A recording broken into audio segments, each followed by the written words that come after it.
Friday night, yeah, the squad's online. They ain't no breaking down every single headline. Never chase clicks, we just chase truth. Film room open, now we're raising the roof. Murph bring the fire, got the country boy grit.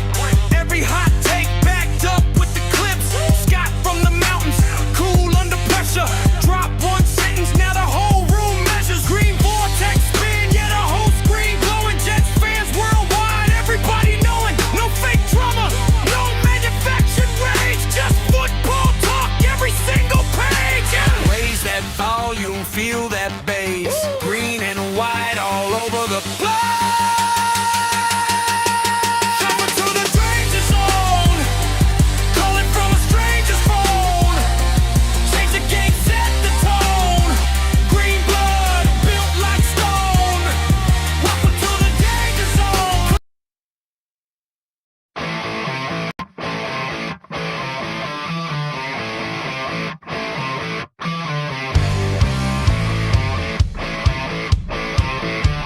I love the show. I love you guys. Fucking let's go Jets. Jets, Jets. Oh my god. You guys are bad. Ha ha ha ha. Very funny, Dana.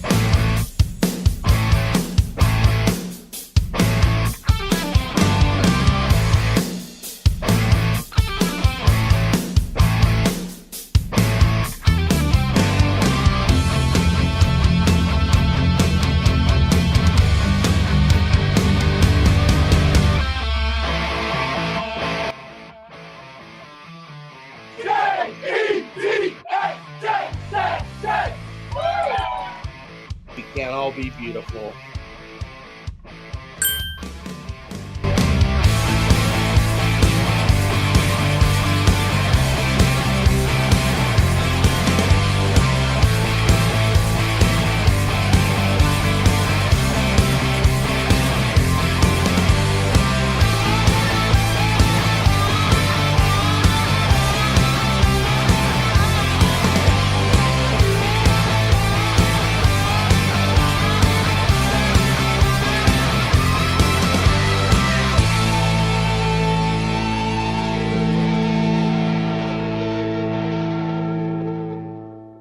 Danger Zone, baby.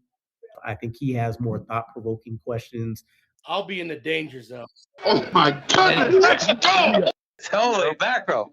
It's showtime.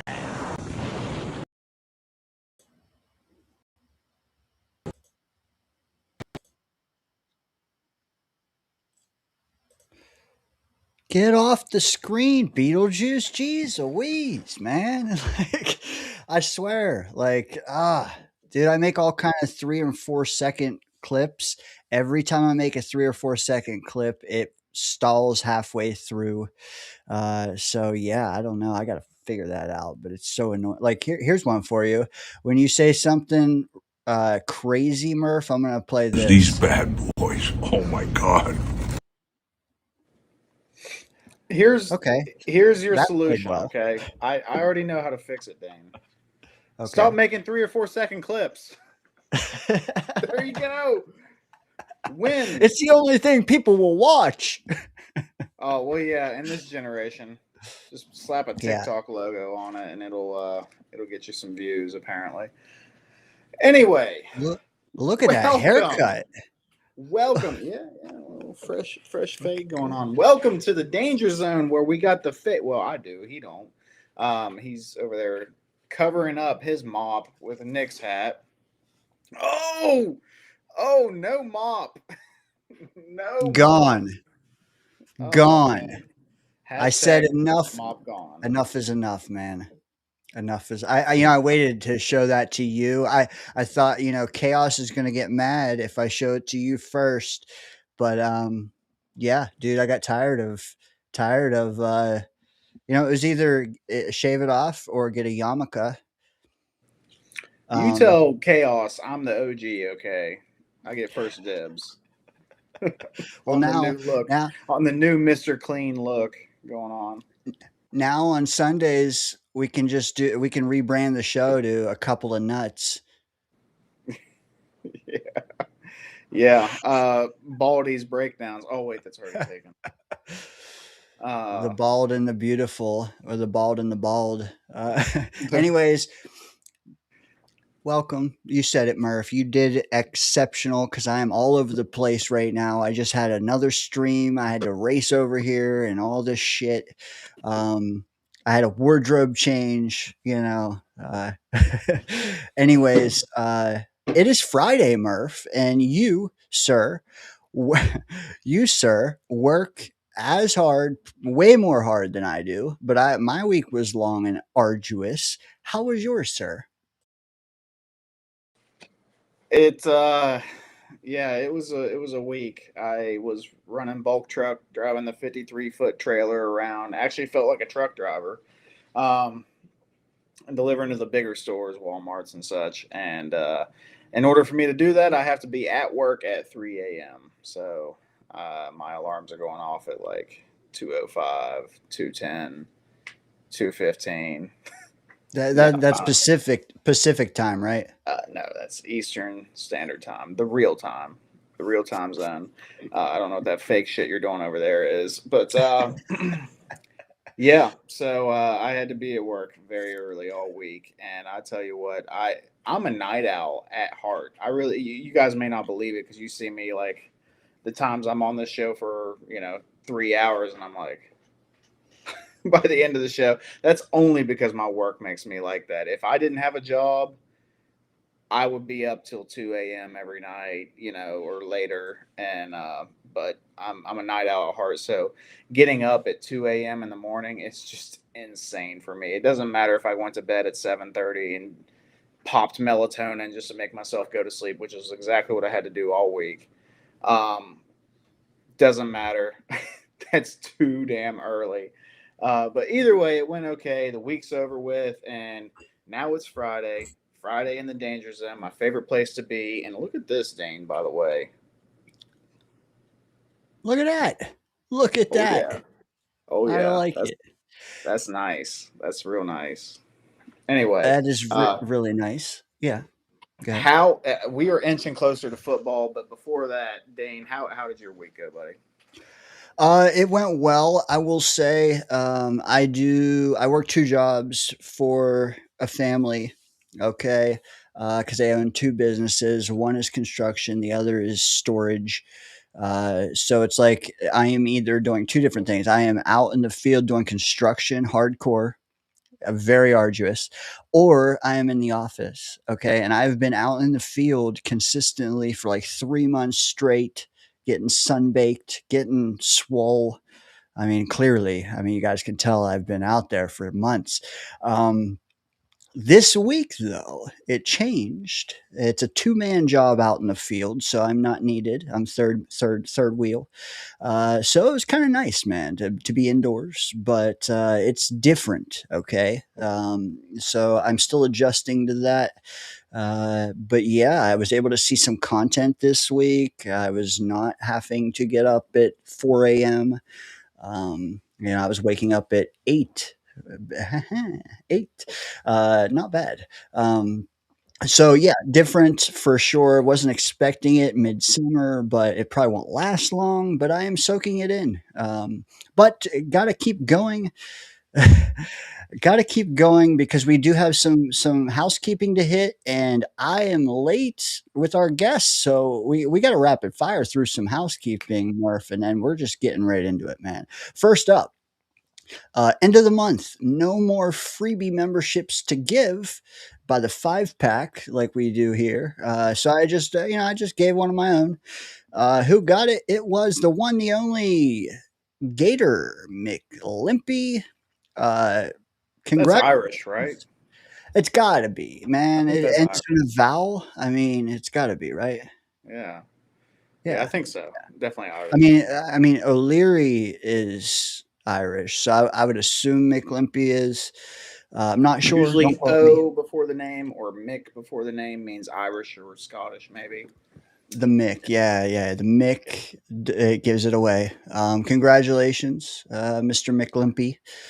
Next up, we have Party with Peg and Artie gifting a membership. Oh, Appreciate that, Artie, for sure, dude. For real, like, thank you. It's been a little dry in July.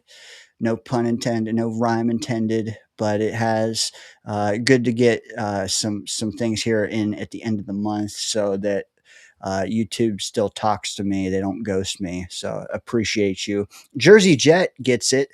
Hell yeah. He gets it indeed on many fronts. Next up, Peg gifts one.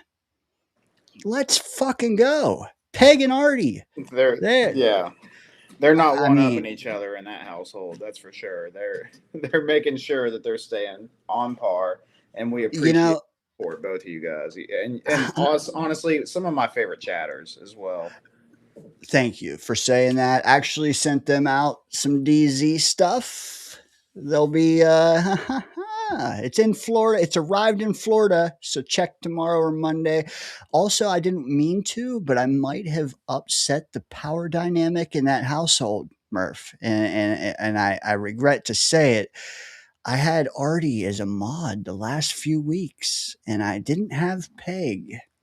So I just had to rectify that. I don't want any squabbles at the dinner table. My condolences, Peg and Artie. Yeah, power couple indeed. They truly are. Although I will say I met my old lady in this fan base. But you know what?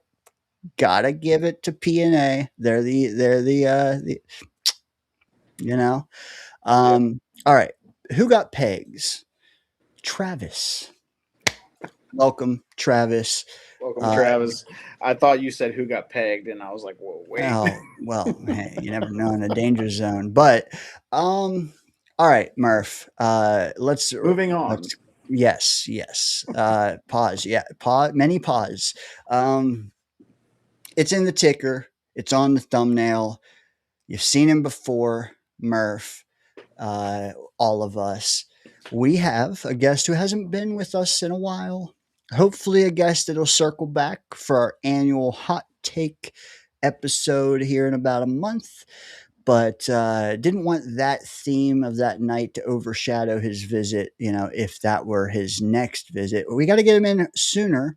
A lot of things happening this week. Need a guy super plugged in. I was plugged in, but I didn't get to. Dude, there's like 5 hours of pressers to watch. There's it's insane how much content there is. I think I saw maybe 2 hours out of 5 hours. So good to have another plugged in folk with, I talked to Johnny. He's got his own channel a little bit ago. He was able to tell me things I didn't know. This next guy, Nolan Rich of Rich Sports Talk. Find him in the description. Find him on the ticker. Find him on YouTube. Find him on Twitter. All those places. You know where else you can find him, Murph? Right here in the danger zone, baby. Will there be wings for the hot takes episode is the real question. So there may be. You know what? TM. I'm a little scared because if we do wings, someone might end up putting a little in their eye, a little hot sauce. So I hear that's the thing to do these days. Always can go with the chicken nuggets. The simpler wing. I think I did pretty good last year, so I got to keep it going. Yeah, I was way off. Justin Fields might lead the league in rushing for quarterbacks. Well, that aged as well as spoiled milk. So I will say nobody batted well, but there was some hot takes that did fare well. We will have to review them this year. But what I was proud to say is how many we had. We had 1 million, and I hope we have 1 million again. I know Chaos has got some brewing, Johnny Boy. I'm sure you got the key though with the hot take is not to just come into it and do it. Like you got to kind of a couple weeks ahead of time. You're thinking in your head, oh yeah, that is a hot take of mine. I'm going to write it down. because then by the time it's time to air them all, you can't remember half the good ones you had. So that's the key, man. It's collecting them over a couple weeks and then displaying them. Yeah, absolutely. I agree with that. Again, that's me. Like I always come up with an idea. I know I'm going to lose it in 5 minutes. I just go to the notes section on the phone. I'm like, all right, I got to jot that down. Indeed, man. Nolan, it's been a while. How has this off season, from a Jet fan, Jet creator's perspective, how has it been for you, man? It's been good. Again, the draft was a lot of fun. Again, love the draft process. Do a ton. Some would say hotcakes. Actually sounds pretty good. I could go for some pancakes right now. But anyways, the draft was really good. It's, to be honest, I've actually been impressed with how quiet this offseason has been. Yes, there's been a blip of a Geno Smith story here or there, but for the most part, it's been pretty quiet. It's been pretty business as usual. And again, I felt the way the offseason started with the coaching search made us all really frustrated just because of the process and how we got to there. But at the end of the day, I think we ended at the right finish line. I think we got the right pick with the number 2 overall pick. We will surely see in the long run. But overall, I think the Jets had a good draft, a good offseason, and really going into this camp, I feel like they have a plan. Because last year at this time, how many people would ask you on your show, what's the Jets' identity going to be? What's the 2025 Jets going to be? And I honestly could say, I don't really know. And I feel like at least this camp, we know what the identity is going to be, which is reassuring. Yeah, and just piggybacking off of that, like that's a good point. We hear and it seems like we really want to be like a run heavy offense. Mm-hmm. But then we got a guy in that's not afraid to let the ball loose too. So and maybe it's just for balance sake, but like I don't know. And then we draft a first round receiver. We draft a first round tight end that's known for his pass catching ability.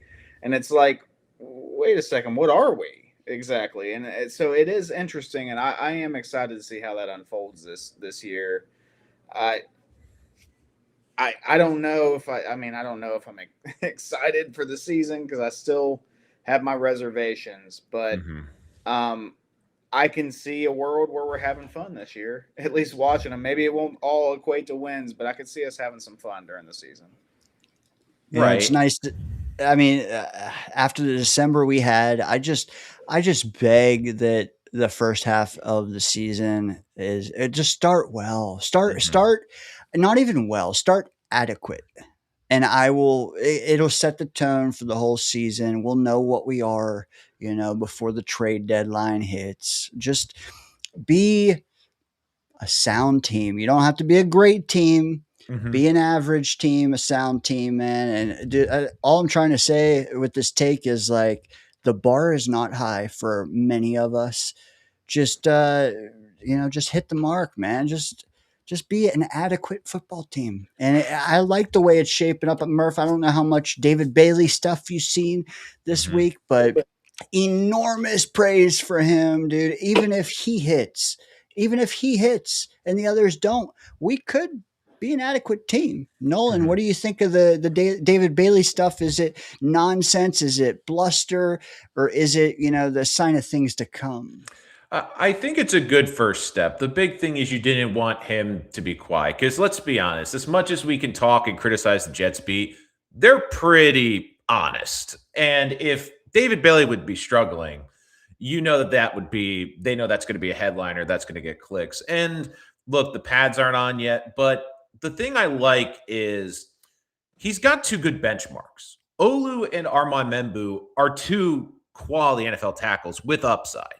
If this was 2 or 3 years ago, he's beating Mekhi Becton, it's like, okay, is it more him doing that? Or is it because he's going against an inferior tackle that doesn't have the foot speed? So I think that going against Olu and Armand are really good parameters. And to be frank, I think Armand is the bigger challenge for him because Armand's got that bigger, thicker build, almost like a guard body out at tackle. And I could see Bailey, especially on a guy like Olu with who's a little bit more of a finesse tackle. He gets that great first step. He's able to beam off the line. But it sounds like he's having solid reps against Membu as well. And look, these are two tackles that would it be blasphemy to say Membu might be a top 10, maybe even higher right tackle in the league, and at least Olu is top 12 left tackle in the league at some point this season? I think it's a good start. Now, can I clarify or ask something for clarification for my own sake? Are we full on pads on yet? Like, are we full contact yet? No full contact. I think it's just shoulder pads. Okay, so, and I don't want to take away from David Bailey here, but show me whenever the hitting gets real. Right. You know, that's what, because I feel like I see this with edge rushers a lot at this time of the season, and I want to see it whenever he starts getting some licks put on him. You know, is he able to keep that momentum? Is he able to, you know, is it just one good rep, or is he keeping that momentum the whole practice? And you know, I mean, props to him because he's confident. He's out there. He's showing himself off. That's a good base to build. You know, he's building that confidence up. I'm doing this against legit NFL tackles. That's legit. But you know, when the pads come on and then big boys get to actually laying licks on them, that's whenever, you know, and he continues to do that. That's when I'm going to be like, all right, we got ourselves a guy, you know, and we better. Number 2 overall, we freaking better. Seriously. Yeah, I'm with you, Murph. The only thing I would say is like it's all we have to judge, right? It's all we've got. I believe pads go on Monday, so you know we'll get to see. You know, hit that out of the park like you did this, but the only thing he's been able to do so far, he's crushed. It's good to see, but again, not over the top with it. I don't think Nolan is either, or Murph is, or anyone in the chat. I mean, some are, but like, slow down. It's reassuring. It's not awesome. Like, you know, we'll get there. Anything, you know, I know on one of the David Bailey sacks, Nolan, that Fashanu was on the ground on his butt.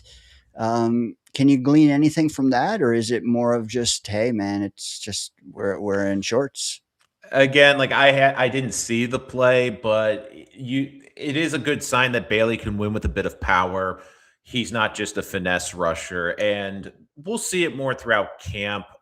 I'm really curious to see how the Jets align. I know this was a big debate on Badlands earlier this week about with the base 3-4.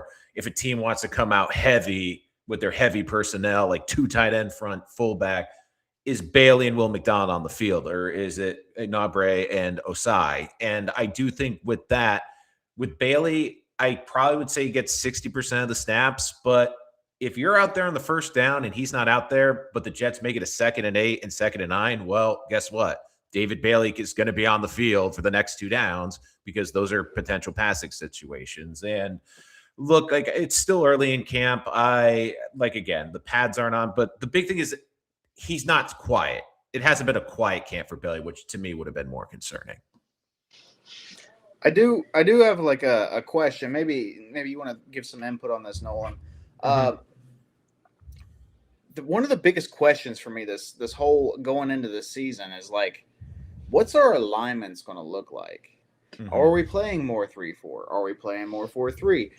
Who is playing outside linebacker? Who's playing defensive end? You know, if you're playing 3-4, like we have a lot of guys that they signed, they drafted, whatever. Like there's a lot of guys that you're like, maybe they could be interchangeable. Like who's working where and this and that. So I just wonder, like, how much of that are they going to show in these practices? How much of that are they going to show in, you know, when the fans are coming in and actually be able to watch and observe the practices, things like that, media, whatever. How much are they going to show of that? Or do they want to keep that close to their chest? Like, how much are we going to know by the time the season starts? What do you think about that, Nolan? I think in the preseason, they're not going to show their hand. I think they're going to, you see with a lot of the defense, it's very basic. It's very much the form. I would say this, though. No team is just a straight 3-4-4-3. There's so many multiple units and alignments. I do think, to answer your question the best way I can, I feel like if it is a situation between second and third down. There's going to be a lot of multiple looks, either forward men along the line. Also, we've seen it with Rex Ryan, guys standing up, not even lined up on the line, different overloading the sides potentially. There's a lot we're going to have to see. But I would say this, like, I do feel like if it's a first down and it's a running down, I think you're going to see a combination of Yoni Mata, who can play that defensive end, Sweat, and then Harrison Phillips, who can play that stunted D tackle in the 3-4. And then probably early downs, I would say probably Osai because he's a bit bigger. I think Enagbre and Juwan Briggs are guys who the Jets could play early downs, but they like a little bit more of the pass rush ability they give on second down. So I do think in the preseason, you're not going to see a lot. They're not going to tip their hand, especially the first week. They don't want to tip their hand to old friend Robert Saleh. And look, one nice thing that Aaron Glenn has this offseason is no one really knows what to expect from this defense. Where, like with Robert Saleh, we know what the defense is going to look like. Robert Saleh's defense is pressure with the front four, lighter fronts, play zone coverage. It's not reinventing, the wheel. But with the Jets, I mean, we'll see. Aaron Glenn says it's his superpower. So we'll see if hopefully this change helps with the defense. But I do think the defensive floor is certainly a lot better spot than last year. Yeah, and all that talent on that team, and and I don't think I'm being too far out there when I say that. There's a lot of guys on this team that know how to play ball. Maybe they're not superstars, but there's a lot of guys, a lot of depth, a lot of So with all that talent on that team, I'm just really excited to know that Carl Dunbar is back there. Oh yeah, and he's kind of showing the boys how to do the thing, and that gets me going. And one thing I really like that they did this year that they didn't last year is you feel like there is a guy who each level of the defense can turn to. On the defensive line room, they can turn to a Harrison Phillips. In the linebacking core, they can turn to Davis. In the secondary, they can turn to Minka. There are three guys that perform at the highest level in this league, have earned their keep in this league, and know how to get the job done. They have all professionals guys, too. Right? All professionals, and I give Muji a lot of credit. I like the depth. Where again, we don't want to talk about injuries, but it's going to happen. There's going to be someone going down. And last year at this time, how many times did we talk about this last year? If Jermaine or Will goes down, Michael Clemens is the only defensive end we got, and we saw what happened. It was not pretty. Absolutely. I got a question for, just to spin it another way, Murph. I don't know if you've gotten to see this photo yet. I need your reaction to it first, and then I want to hear from you, Nolan, whether this is something or nothing. All right, Murph, it's loading up here, brother. That's right. That's my boy, man. That's my boy. He's bulking up. I'm telling you, he hears it. He knows what he come on, man. There's definitely a lot more protein at Florham Park apparently this offseason. Yeah, probably some TRT in there too, but that's okay. I don't care as long as it helps.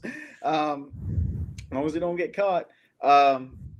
That's great though. Is he still gonna is he gonna go from being one of the worst run defenders in the league to top 20 or something? No, that's not happening. But at the same time, can he be at least adequate enough whenever we have him out there thinking it's a passing situation and they run a halfback draw or something like that to try to catch us off? Is he going to be adequate enough? He's trying. And that's I appreciate the hell out of that. You can't deny the kid's work ethic. So I'm excited to see that. And again, for Will, this is a big year, especially after a down year last year. You have the 10 sacks the previous season. Like, he's playing for a contract this year.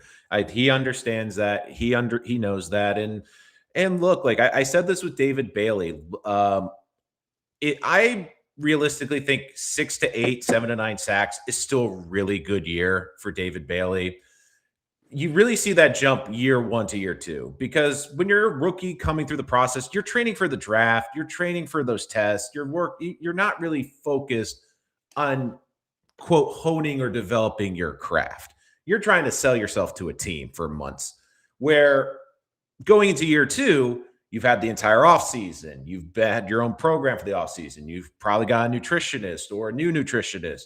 Like I'm expecting, like for Armand is a great example. I'm expecting a huge jump year 1 to year 2 for him. And with Will, again, having time in the league, working on a program, now I think he comes into this season in a defensive scheme that probably fits him more because he can stand up as that 3-4 outside linebacker. Maybe this is a year where he isn't asked to set the edge because he's got 3 guys on that defensive line that are over 300 pounds and are going to eat up a lot of space so Will can work freely. Yeah. What did I want to say? Oh, to your point about the year 1 to year 2 leap for edge rushers. Mm-hmm. For like an example, Abdul Carter last year, I mean, he was non-existent as far as sacks go. Like he, a lot of people were like, "Holy shit!" Like, what? We did not expect him to have this, this type of season. And it's like, well, yeah, he's a rookie. At the same time, I'm telling you, I'm not writing that guy off. Because I just like you said, Nolan, that year 1 to year 2 leap for edge rushers is big. It really is, like, because. And just any player in the league, when they come in their rookie year, everything is so fast to them. Well, Abdul too had a day this week almost that rivaled old David Bailey. So they're both respectively the talk of the town. You know what? A clip that I saw this week that I effing loved that's not getting any love, I'd like to highlight now. I want to get you guys' first time reaction to it. I don't know how well it'll play. Let me know if it's muted, but sticking with the D line, this is, in my opinion, if not now, then in the future, a fan favorite, one by the name Jawan Briggs. I got to know what you guys think of this quote by him. Yeah, I definitely wouldn't say comfortable. I'm the type of person to where I'm in a growth mindset. So the minute you feel comfortable is the minute you feel complacent. For me, it's just a matter of working toward a goal every day on a personal level, pursuing that goal. You hit that goal, great. You work towards another one. You don't hit that goal that day, not so great, but you learned something why you didn't hit that goal. And that's kind of how I approach every day. That's how I approach every meeting. And it's really big. I'm really big on not falling into that comfortable aspect of it. Now, again, I know the guys a little bit more, so yeah, I'm more comfortable cracking jokes and everything on the team, but, approaching work and being comfortable are two things that aren't really, it's not really in my vocabulary. Yeah. I love that. I fucking love that answer. That is great. First of all, just like the aura of him, and I know that's like, the one of the terms nowadays, the aura of him behind the podium. Like, he's not up there. He's not got like the Capone hat on and like the swag. No, dude is dressed to work. Like, he's like, just got out of practice, gonna hit the weights. Like, you know what I mean? Like, and then for him to come in and say like, no, it's not good enough. Like, I don't care that I've been here a year. It doesn't matter. None of that matters because I still have to come in and I still have to work, and I have to work as hard as ever just to get snaps, much less a starting spot. Like, I have to work my ass off, and I've done that my career, and I've gotten to the point where I've made a little bit of a name for myself. It's not enough. I can't get complacent. I have to work harder, and I have to hit goals. I have to set goals for myself, hit them, set better goals, and hit those too, and keep going. And if I don't hit the goals, I need to learn from it. And I fucking love that mindset. And Jawan Briggs, I already love the dude. I mean, I thought that he played his ass off last year, but that just put another notch up on the ladder for me, man. That I love that answer. And again, like you guys can tell me if you feel differently about this. And I do think it was something very important where Aaron Glenn, I think last year came in and realized, unfortunately, too late, that there was a lot of this Salah hangover, this woe is me. Oh, here we go again. Like, of course, this is going to happen. Like, I think that they really needed to get that out of the building. And from the guys that they've seemingly brought in, like Brownlee, Briggs, it just feels like they just care about getting better every single day. And they actually care about improving, where the old attitude kind of with Salah, it was like things aren't going our way. Oh, throw our hands up in the air. Here we go again. And, I think the whole Aaron Rodgers thing really set this in motion. It was kind of this feeling throughout the organization. Well, season's over. Like, let's not even try. Where with these guys, like, no, we got to approach it every single day. We understand that this is going to be a team that's going to have to fight and claw every single week. And again, I love that answer from Juwan. And I think it's also a good sign with this coaching staff. I mean, don't forget, where did Juwan come from? He came from Cleveland. He came from another toxic environment. And it seems like he's at the very least trying to change that type of culture within the locker room. Dude, you guys hit the nail on the head. I mean, that presser, or at least that snippet, was fantastic. Also, like, just to highlight anything that you guys didn't already, visually, that guy is enormous. His arms are as big as my thighs, I will say. He a bad man, already said, and I am with him. Also, like, there was a second there he smiled, and I thought to myself, man, that guy's got $1 million smile. So this guy is not going away. Underrated. There was something in that smile too. I'm sorry, I didn't mean to interrupt, but just like, No. it wasn't just like I'm happy smile. It was like I'm gonna fuck somebody up tomorrow smile. I don't know. I just, maybe I'm overlooking, maybe I'm looking too far into it or something. But I'd hate to line up across from that guy. I'm just saying. Well, that's one thing I loved about this offseason, which is they got bigger. Like the Jets the last couple of years, like they were focused on speed and they got pushed around. Like you look last year before the Juwan Briggs and Harrison Phillips trade, how many guys on this team on the defensive room did they have over 300 pounds? And now they got legitimately like 4, 5, 6 dudes that tip the scales. Like, I feel bad for the kitchen staff at Florham Park because they're going to have to be cooking overtime to feed all these massive men. Facts, dude. That D-line room, I mean, I don't, if that doesn't get you hype, even in shorts, I mean, it's not even the shorts. It's just the on paper, the knowing the personalities, like, and Sweat. We're not even talking Sweat yet. Like, bro, they're going to come together. If they band together and congeal, for lack of a better term, man, let me just say, like, these bad boys. Oh my God. Well, I don't know, Murph, I don't know if you've been noticing, but I actually, because I was trying to check out the Robert Saleh quote, which I thought was hilarious, but I saw some of the Titans beat writers on X today.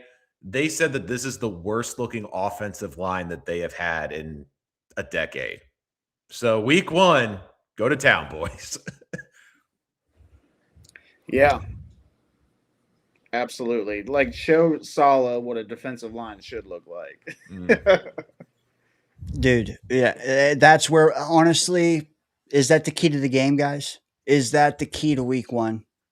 Yeah, that's why I really think the Jets should win week 1. You have an experienced quarterback. Robert Saleh is still trying to input his defense, and we saw it took a while here in New York. And the other big thing too is Cam Ward there's a lot of expectations on him down in Tennessee. Again, like I don't know if you've seen the Netflix QB, the new season, but again, really made me love the kid, see how he works behind the scenes.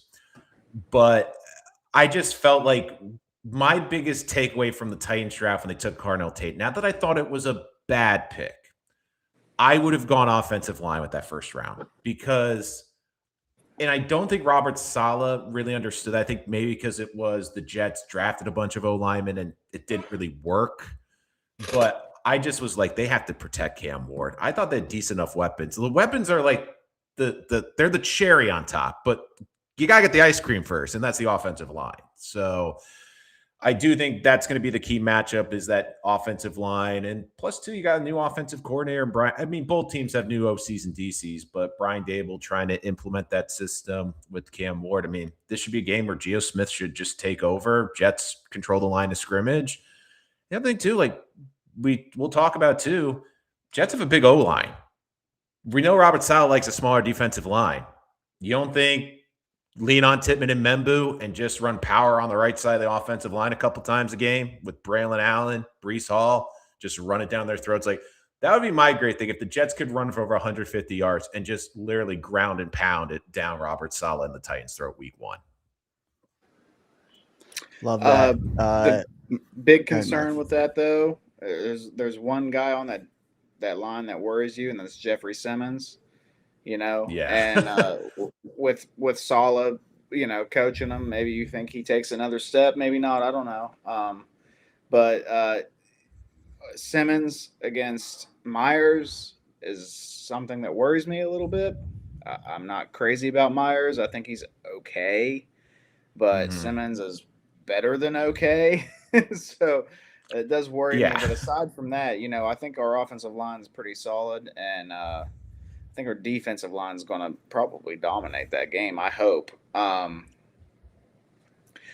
don't understand. The only reason I can justify Saleh taking a wide receiver, that early instead of an offensive lineman is the fact that the offensive linemen this year, in my opinion, this is just my opinion, I don't think they were that good this year. We didn't have any guys that you're like, wow, We didn't have the Penei Sewells or anybody like that this year. It was just there was like some guys that were like, hey, this guy's got potential, Okay. Couple things I gotta hit. Good talking points by both y'all. I just gotta hit the chat real quick. So first up, we have Florida Phil 98 baby gifting a channel membership. Thank you, Phil. Appreciate you, brother. Who got it? Well, that would be our favorite mountain man, Scott Foster. Love it. Love it. What did Scott do? Gifted one of his own to pay it forward.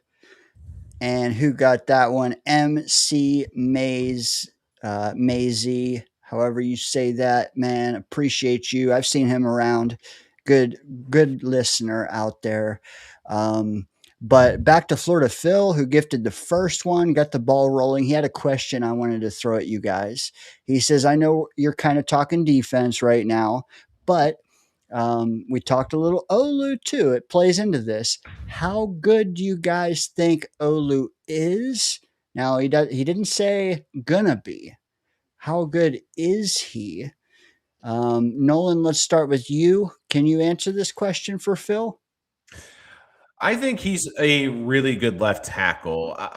I'm curious to see if he can take that next step and really establish himself as one of the top left tackles. But I still view him as, and again, I know this is a comparison that's made before. I view him as DeBrickashaw Ferguson, which is he might not blow people away in the run game. He might not be the sexiest left tackle, but he's going to be good in pass pro. You're going to get consistency out of him. And the blind side's going to be well protected. Will there maybe be a misread here or there? Sure.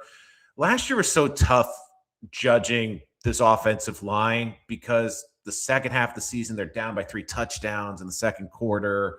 They're going to pass. And I still thought the pass pro still held up pretty well in spite of everything. But you also could tell, too, there are times where this offensive line was just getting frustrated because they're holding for 5-6 seconds, which is longer than they're supposed to, and their quarterback can't release the ball. So I'm expecting a big jump for Olu, but at the very least, I think he's just a really good, reliable left tackle.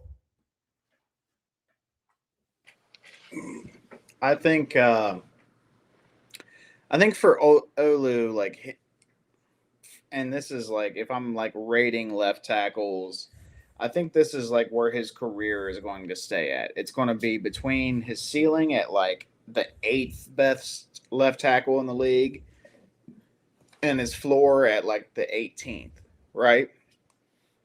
I think he's going to be rock solid pretty much his entire career, but he's not going to be like great. He's never going to be like that big time game changer. Like you have that in Mimbu. I think Mimbu has that potential to be like the big time game changing tackle, but I don't see that in Olu. But like you said, DeBrickashaw Ferguson was never that guy though either. So that's why the comparison's always made.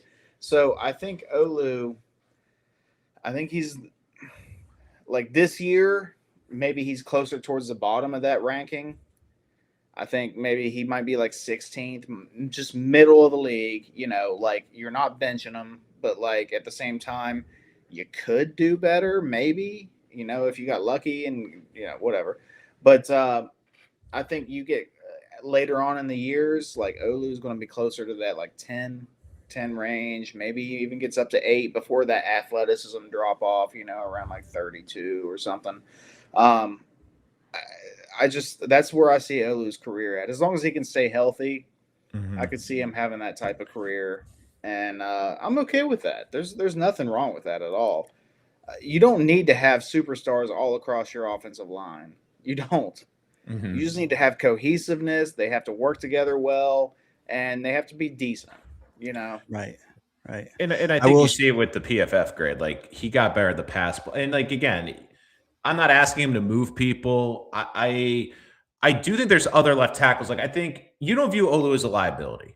Like the Patriots view Will Campbell as a liability after one season. That's why they just went and drafted another left tackle. Like you don't feel like Olu has to kick into guard or switch over to a different position. I just feel like he's just a solid pass pro. He's going to give away a little bit in the run game like Brick did. But overall, I agree. I think he's just going to be a really good, reliable tackle. But we'll see with competent quarterback play and with a competent offensive system, maybe he takes that big leap this season.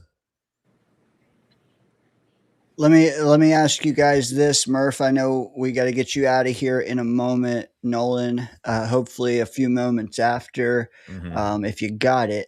But let me ask you this: if you had to bet on one player on the entire team making the biggest improvement out of any of them, is Olu on the table for you? Is there other guys that are just too glaring? Talk to me. Whoever wants to field it first. I do have some options in my head. So do you mean like from year 1 to year 2, just so I got the question, or just on this roster jump from last year to this year? The latter, yeah. And obviously the rookies are off the table, but like year 1 to year 2, year 2 to year 3, year whatever, who's going to outperform what you expect them to do? That is a really good question. I'm going to do one on each side of the ball. I think Will is going to have a really big bounce back year. It's a contract year. I think he's going to have double-digit sacks. On the offensive side, I know this might be a little bit of a cop-out, but and again, that's why I also love Olu's 23 years old, guys. I mean, some of the Patriots left tackle they drafted is older than Olu, and Olu's been in the league for 2 years. So I actually think it's going to be Armand Mimbu because I think it's going to stand out more because Olu's game, you talk about Olu when he's allowing sacks. And I think he's going to be solid in pass pro, so he's not going to be the buzz point. Where Armand Mimbu, I think, is going to be really good in pass pro, but if they can get the run game going because they have a consistent passer, Mimbu might be doing like when we were talking about Becton, just, serving out pancakes week in and week out, basically. And you have Tippmann next to him. You have two massive guys, well over 300 pounds.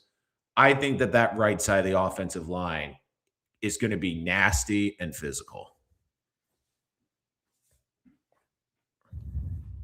I love those answers. I've been over here trying to rack my brain. I'm trying to think of like maybe some younger players that might take the step. I'm not trying to get first like players that we didn't have last year and then coming in this year and maybe take a step. I'm trying to just stick with people that are Jets, have been Jets. The one name that you didn't mention that comes to mind for me is Joe Tippmann. I think with him being in the same position, helps. Not being moved, I think that helps. I think with this line having, another year under their belts, all but one guy, I think that's going to help. And I think that there's two guys on this line that are standouts, and Mimbu is the one, Titman is the two. You know what I mean? Those are the two guys that, like I said, you don't have to have 5 difference makers on your offensive line. But when you have 2 and the other 3 guys are decent or solid, you have a hell of an offensive line, and I think that's what we have. And I think Titman's the other guy. So Mimbu's one, and Titman's another. And with Titman not being moved around, he knows his position, he knows what he's doing. I think it's going to be a good season for him. I can't really name another guy off the top of my head, unless you're thinking like somebody that came from another team to us. Then I could maybe throw one out. But I got another one. I really think this is going to be a big year for Mason Taylor. I think a lot of people, because of the Sadiq, bringing Omar Cooper. I mean, Mason Taylor, I thought, was a really good player last year in the spots. Like, think about it last year. He was the number 2 receiving threat on this team. And basically, when Garrett went down, you can make the case he was probably the best option on the field at some points.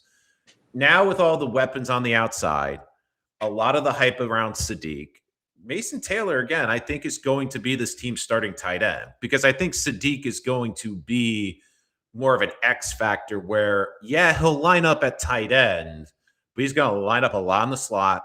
He's going to line up a lot out wide. They're going to move him all over the field, where Mason Taylor is just going to be your starting inline tight end. And I get the hype around Sadiq. I get the hype around Cooper Jr., but we have to remember, the Jets got, I thought, a really good young tight end last year. And now with a quarterback who, let's remember, threw to the tight end a lot last year, might help him really have a breakout year too.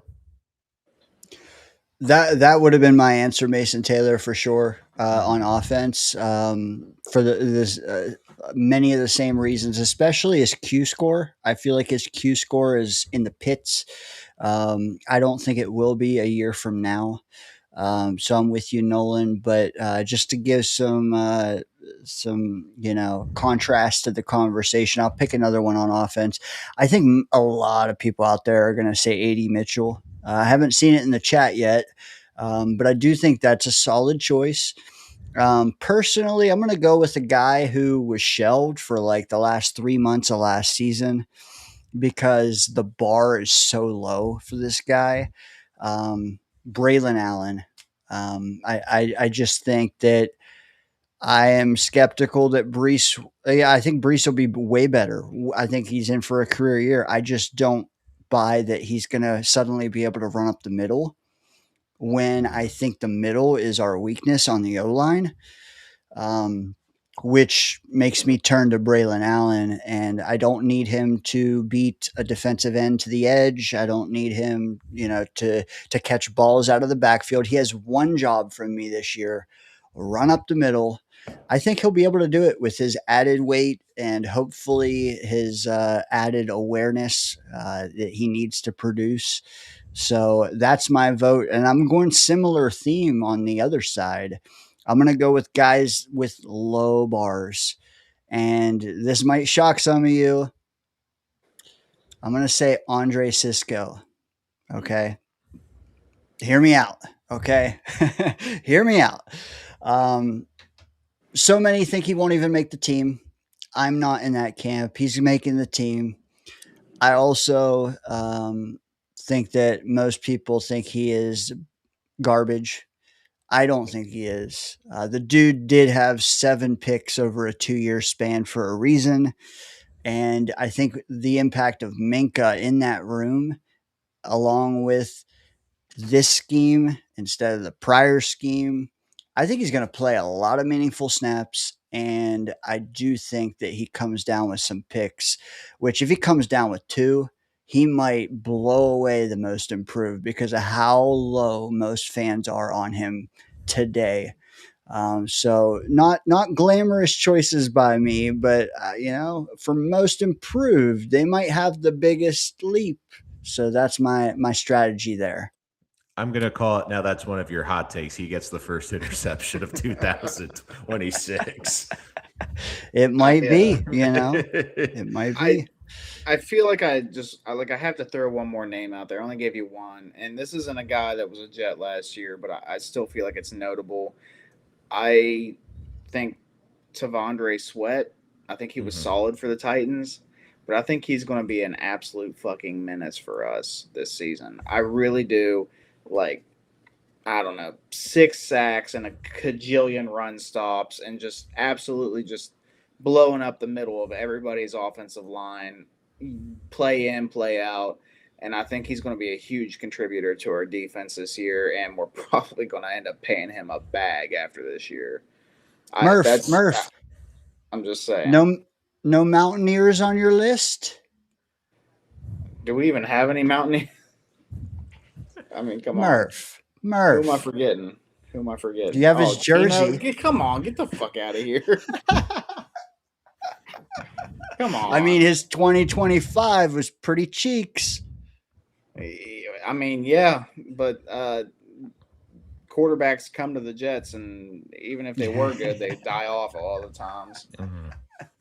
Come on. I see you. Well, at least the Jets saved us a fortune on jerseys. So we just had to just pull them out the closet this offseason. I got plenty of Gino jerseys as it is, unfortunately. Yeah. And we don't have... Well, let me ask you this. Okay. Good question. Good segue. You have to buy one jersey this year. Authentic. You got to fork out the money. Nolan. Who is it? That's a good one. Again, I love the fatties. Give me Armand Membu. Give me a tackle jersey. Actually, no, wait. Give me a Paul Hennessy jersey. Just walk around with the Hennessy jersey, I think would be pretty. He's our longest tenured Jet, too. Good old Thomas Hennessy. Thomas Hennessy, Yes. That's a solid choice. Although they did get a UDFA long snapper, so that scares me a little. The Mormon snapper, from BYU. Where I come from, a Mormon snapper is something else entirely, but I'll leave that there. Murph, who's your jersey choice?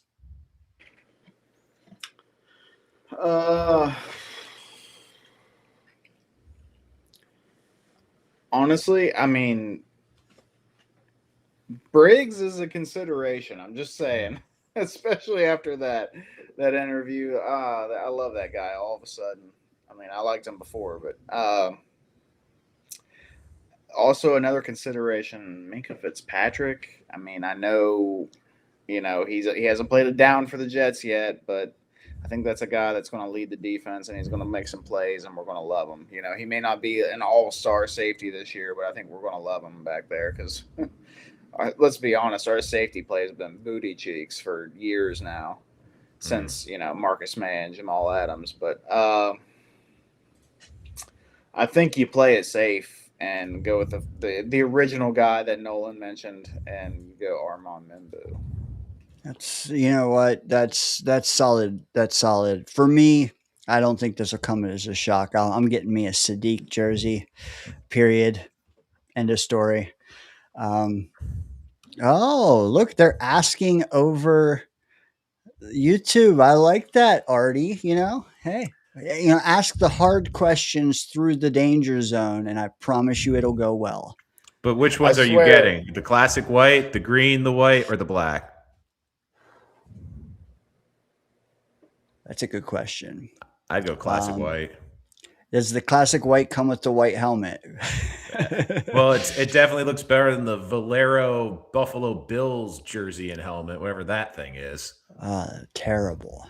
Yeah. Sadiq. I tried to click that right as you were answering, and the chat moved right when I clicked it, and it screwed everything up. So that's why I don't do the chat a whole lot. But anyway, yeah, I feel like you go classic white or you go black a lot of the times, because black is just, you can't mess with black. Yeah. White is clean as hell looking, but you got to be careful. It's like you got to take it off before you eat your game day wings or whatever you're doing. You know what I mean? Like, you got to be careful because you're going to stain that damn thing. You know what surprised me, guys? I thought that the rivalry jerseys were just last year. Like they showed the helmet and the jersey, I'm like, wait a minute, we got to wear this again. The Gotham green ones, like no one's favorite. Just to bridge this convo, Jay Quest, welcome, man, my man. Hopefully the chickens are safe around you these days, Jay Quest. He gives his membership milestone chat to say Frank Reich and Dunbar are going to be unsung heroes. We have some other things to highlight, but real quick, anything to add with Jay Quest's membership milestone chat here, guys? I think he hit it on the head. Again, I just feel the floor of this coaching staff has been raised. Where last year, I think Aaron Glenn probably was looking at maybe a little bit too much upside and people who he thought deserved a chance as opposed to who could do the best job. And I think that they've elevated that. You mean to say Duker's not going to be the guy? I mean, what? Dunbar, we're going defensive line coach. What about the defensive coordinator? In name only. Anyway, yeah, if we're going to have a successful year this year, a lot of it comes down on those two guys. Frank Reich has the most pressure of anybody. I mean, any offensive coordinator that comes to the Jets has a ton of pressure, but Frank Reich has a lot of pressure right now, and it's not like they handed him it's not like they handed him Patrick Mahomes on a silver platter. It's like, oh, okay, like revive Geno Smith's career. He's got a ton of pressure. Dunbar, he can very well be an unsung hero, especially like it's just like I said earlier, we have all this talent, right, that can switch in and out of the defensive line, linebackers, whatever. He's going to be coaching all those guys. And he could very well make a hell of a difference there, man. And I'm really excited about that. And I hope Frank Reich can do something. I hope he can. I'm not 100% sold on the guy. I do like him. I do like every time he's spoken to the media and stuff, I do like the way he carries himself. So, he's kind of went up in my, he's went up in my viewpoint of him over the past 6 months or whatever it's been. But, man, until you have a quarterback, it's so hard. It really is. And we have talent. We got talent in the receiving core. We have talent at tight end. We have talent at running back. Offensive line. We should have a top 10 offensive line this year. We really should. I'm not saying we will. I'm saying we should. And but until you have a quarterback, what do you got? I'm with you. You know what? Speaking of what you got, Murph, getting winding down here, I have a specific question for you from Jeremy Jets Chaos. What is the signature dish in West Virginia aside from Bud Light? I did kind of answer it in the chat earlier. If I'm trying to think of what West Virginia is known for, pepperoni rolls is the big thing. Moonshine to an extent too, but that's kind of like Southern West Virginia. Kentucky kind of shares that with us a bit. There's moonshine runners in that entire area or whatever. We're known for that. But pepperoni rolls, a lot of states can't even sell pepperoni rolls, I guess. I don't know. There's some kind of law about having, I don't know. Whatever. Anyway, there's laws. Yeah, there's some kind of law against like having processed meat enclosed inside of a bun or something, like where you can't see it, or I don't know. Either way, that's why a lot of states don't sell them. I guess that's just what I've been told. I'm not a lawyer. Bill says, "Are you talking about roadkill?" Well, sometimes you gotta splurge a little bit and have you ran over a squirrel on the side of the road or whatever. But dude, pepperoni rolls are the bomb. And Dane knows. He was close enough to the area. He knows. I do. That that tri-state area, like that's the Mhm. biggest thing moving away that I miss is being able to get epic ones at damn near every stop you have along the highway. Like some of them still make my mouth water thinking about. In fact, in the chat earlier, I said I actually made some myself the other day because I was thinking about it so much that I just got some crescent rolls and I made some. They were good, but dude, if I was plopped over there for a day, dude, that's the first thing I'm buying is a greasy, cheesy pepperoni roll, dude, bar none, top notch. So, If you're all right, ever out in this area, there's a couple places I need you to hit to try the pepperoni rolls at. They've won like the state because it's a thing every year. We have like a state contest who has the best, But anyway, yeah, they're excellent. Yeah, my region's very different. I would assume. Yeah. it's Taylor ham and eggs. What? Talk to us. I mean, I live in the pizza capital of the U.S., baby, Connecticut. You got, especially New Haven, you got to go. I can tell you exactly what to get at each place. You go to Pepe's, gotta get the white clam. Sally's, gotta get the cheese or the grandma pie. Bar, mashed potato bacon. Modern, you gotta get the Italian bomb. And Zupardi's, gotta get their meatball pepperoni. What? Let me ask you this: what is this? A pizza? What is that? APIZZA. I've never seen it in my life, and then all of a sudden, someone from Connecticut, Midnight Mike, started putting it on his channel. What the hell? Why are we throwing an A in front of the word pizza? So it comes. There's a really good. If you watch First We Feast, Adam Richmond did a really good 20-minute episode going through Connecticut pizza. And if you haven't, again, I love Adam Richmond, but Abitz, it's pronounced Abitz. And Abitz, it was the Italian, like, you know how you put like before something or lo before something in Italian? Like, so instead of beets, which was pizza, was Abitz. So it's not a pizza, it's Abitz. So I will say, though, it was funny because I actually help out the University of New Haven. And I don't know if you know this, but Nate Burleson's sons are both on the football team now. And he was asking where to go, and I made sure to send him a tweet, and he did like it because I did my recommendations. Got to go Pepe's here. So, again, if you're ever in Connecticut, highly recommend it. There's so many great spots. There's Little Rendezvous in Meriden. Colony Pizza is a great chain. Again, people might have had it at Yankee Stadium. That's just a really good thin crust pizza. I love it. Love it. There's Murph. There's a place close to here that does a Cajun Alfredo pizza that is to die for. It's so awesome. It's better than pineapple. Catching strays in the pineapple. I see you. All right, guys. We had some delicious food talk. We also had some delicious jet talk. I love it. You know what, Nolan, if you have a sec, let me get Murph out of here. Murph, brother, thoughts on the week? Any final things to say to the fan base, the viewership of the Danger Zone? Brother, you have the floor. Well, first of all, awesome being here. Time always flies by in here, and I need to make it more often here lately. But as far as what's going on in the Jets world, the things I'm hearing is good. Like the newcomers, whether it's rookie, whether it's somebody that was signed, traded for, or whatever, I'm hearing a lot of good things about the guys that are coming into the building, and that's good.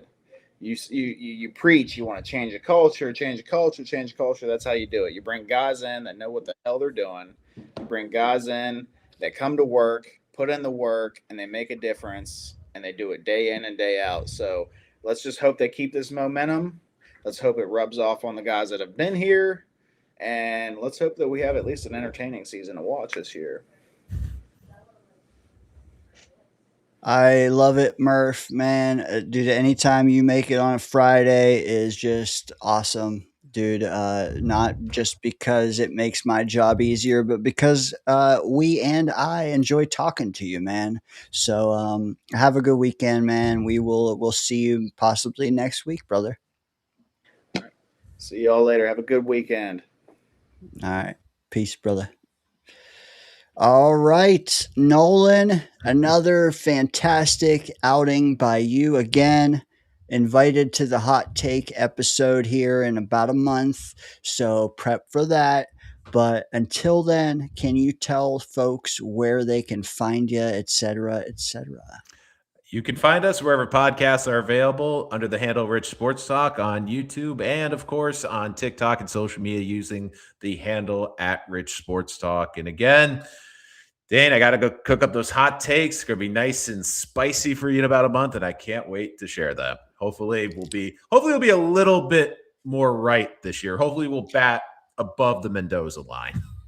Hey, I like it. Still gotta qualify as hot. That's also that's the challenge is how hot versus how accurate. It's a delicate dance. So start getting ready for the tango here any minute, man. Your channel is right here on screen, guys. Rich Sports Talk. It's also behind him on the wall there. It's also on YouTube. He said it. Wherever podcasts are found, man, check him out. Nolan, dude, tip of the iceberg, but I think it's as Johnny Boy would say, a very nice tip. So, we'll see how as the off season plays out, but a good start, right? Absolutely. Can't wait. Hey, good talking tonight, Nolan. Have a good weekend, man. You too, Dane. See you later, Yep. DayngerZone. See ya. Nolan Rich of the Rich Sports Talk on YouTube and on X and maybe other places. Those are where I frequent, so I know he's in those two spots. Check him out. Show him some love in the chat. I think most of you already have, but he's probably still lingering if you want to shout him out. Speaking of, a nice tip on our iceberg, got to bring out, this guy. He knows all about it. I teased it. Yo, hey, the good old just a tip trick. Because once the tip is in, the tip is in, and man. I'm talking Just about like, I'm talking about Tipman, right? That's I thought you were talking about OG, man. Oh, Oh, Tipman. Yeah. No, that's the hand of God, baby. That's what that one is. Oof. Oh, what a I fucking screamed when that shit happened, bro. It was the most craziest thing to ever see, dude. It was amazing. Can't wait for our beloved Jets to be in a position like that, man. And that's the theme of the night. It's like how we have nothing but good content, but we're also so early in the process. How do you measure our optimistic content that we're receiving in the grand scope of a wide off season? It's difficult. And Johnny, I don't know how long you have, but I have a couple people that can help us figure this shit out if you have a minute. Yeah, man. I'm with it. I came in real quick though, before you bring down anybody, whoever's gonna come on. I did not know you shaved the head, bro. All right. So I have to ask, how was it when you were an extra in Sons of Anarchy? I'm still waiting for my call back. Okay. But I will say on site here we have 11 Harleys in a garage. I got to get on one soon, man. I got to get on one. Do it. But you know what? Honestly, like jokes aside, man, I didn't want to be one of those people like clinging to like 3 hairs on the top of my head. Once I lost 3, I'm like, all right, man, it's time to just. Now, hey, look, it looks good on you though, bro. Like you don't have one of those weird hairs, like heads and shit like that, where it's like there's a dent. You know what? Let's do it. Okay. Who in the chat And let me ask, okay, let's do this. Johnny, you're the perfect person to do this with. Because, when you first shave your head, there's going to be, dry skin over here. There's going to be a cut and a nick and a bump. You're wearing a hat. There's a dent. Who in the chat thinks they're funny? What I would like to do is remove my hat now, give y'all a minute, 90 seconds. Who can make me laugh? Who can make Johnny laugh with the funniest fucking joke you got about my damn head? Okay? I'm secure enough. It's fun. This is awesome. Yo, this is bringing it back to our days because this is how we grew up. If you weren't roasting your boy, you Bro. guys weren't boys. You know what I'm saying? Like, Thank you. Dude, bring back bullying. Okay, maybe not that, but like, dude, you got to be able to take a joke if you can dish it. I fancy myself for being funny, but like, I'm realistic about myself as well. I'm not proud. Like, it's going to look better in a week or two, but like right now, man, I am here to be ridiculed. I wish Clancy was here. I'm not going to lie. But yeah, who the fuck's funny, man? All right, let's do it. Johnny, you included, man. all right. I mean, I'll do it. Shit. I mean, I ain't shaved my head off, but I got real nice. Yeah, you got a nice head of hair, Yeah, man. so should I let it out too? Let it out just to get you even more pissed off? Yeah. Look at that. Thank That you. shit's long as shit, bro. Thank you. I'm gonna feel like Eric Allen here. Now, if I kept the hair, I'd feel like Eric Allen. All right. Who said it? Jeffrey. Where's do it? This is fucking great. Okay. All right.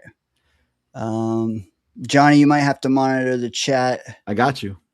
All right. Ready? Yep. I want to see. Okay. Funniest joke in the next 2 minutes gets a Danger Zone koozie. Okay. So bring it. I need to hear it. Am I included? You're included, but the chat has to say you were funnier than them. Okay. All right. The first time I shaved my nuts.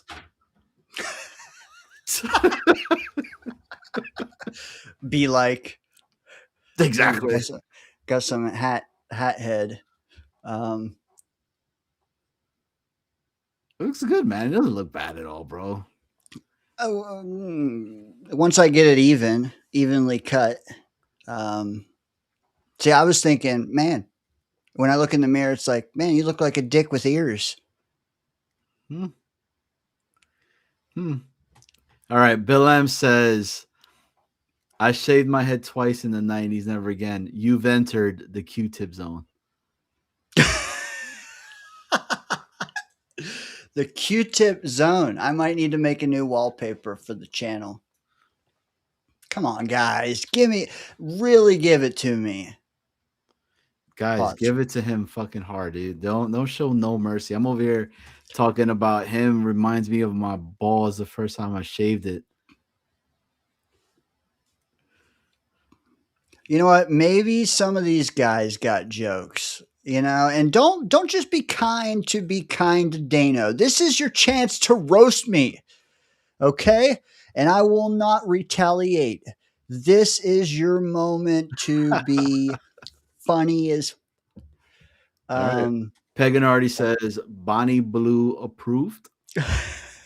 Boss Girl says, when you get that head shave, do they teach you how to goose step? Jeffrey says, I don't know what that means either. They say, Jeffrey says Rasputin. Ooh, Afram. That's a good one. All behold Saint Cock. He chased all the pussy out of Ireland. Oh my god. You're like an extra from American. There we go. You look like a nice shaven penis. Peg comes in, is following up Afram pretty well. The shiniest knob she's ever seen. Artie. Oh Polished it. shit, dude. I don't know. I think Boss Girl might be in the fucking lead, dude. Oh, okay. She says Okay. goose stepping is how Nazis marched. No, they were clean shaven. That's a different story. Oh shit. Now, okay. Dude, they're going at you now, bro. They're coming in. Ali Yes. says your beard makes you look like a penis rock exiting the atmosphere. You look like Lenin. Oh shit, bro! Is this the new fucking here the where your dance? Oh yeah, the new wacky inflatable penis rock. Shit. Party with Peganardi says I'm here and shocked. Yeah, the shiniest knob, Artie. You got some work to do, man. Boss Girl says Lenin, not Lenin. Lean in. Yeah, man. Some good fun. Any others? Last stragglers? What are you using? What are you using to shave the head? Are you doing just straight clippers, or are you gonna start getting the Gillettes? Yeah, so I have various things. It's just like figuring out how do I want it bald or do I want it stubble? I did straight bald, like bald the first time, and I cut the shit out of the back of my head. And then I started growing it back a little, and Hayes is like, okay, I actually like it better like that. I don't know, man, because I don't like how it's stubble and then no stubble. So I don't know, man. So my boy, But Afram's right, dude. I look like I'm ready for a march of some sort. Like so a lot of my friends they're bald, right? So they use this type of cream that they put on their head, right? And it depends on if your skin is sensitive or whatever. You got to make sure of that because that's important. But he has this utensil, whatever, that it's like a little circle pad thing, and he shaves up this way just to make it easier. So instead of it going like that, where you'll like he says that's how people cut themselves. But if you're going this way, it's a lot more easier, like going like forward. So I have like a honeycomb thing, and I think it's similar to what you're saying, but I was doing it like this and I cut the shit out of my head. So you're saying do this? Yeah, he said they always like all of them, they were like going forward. You know what I mean? So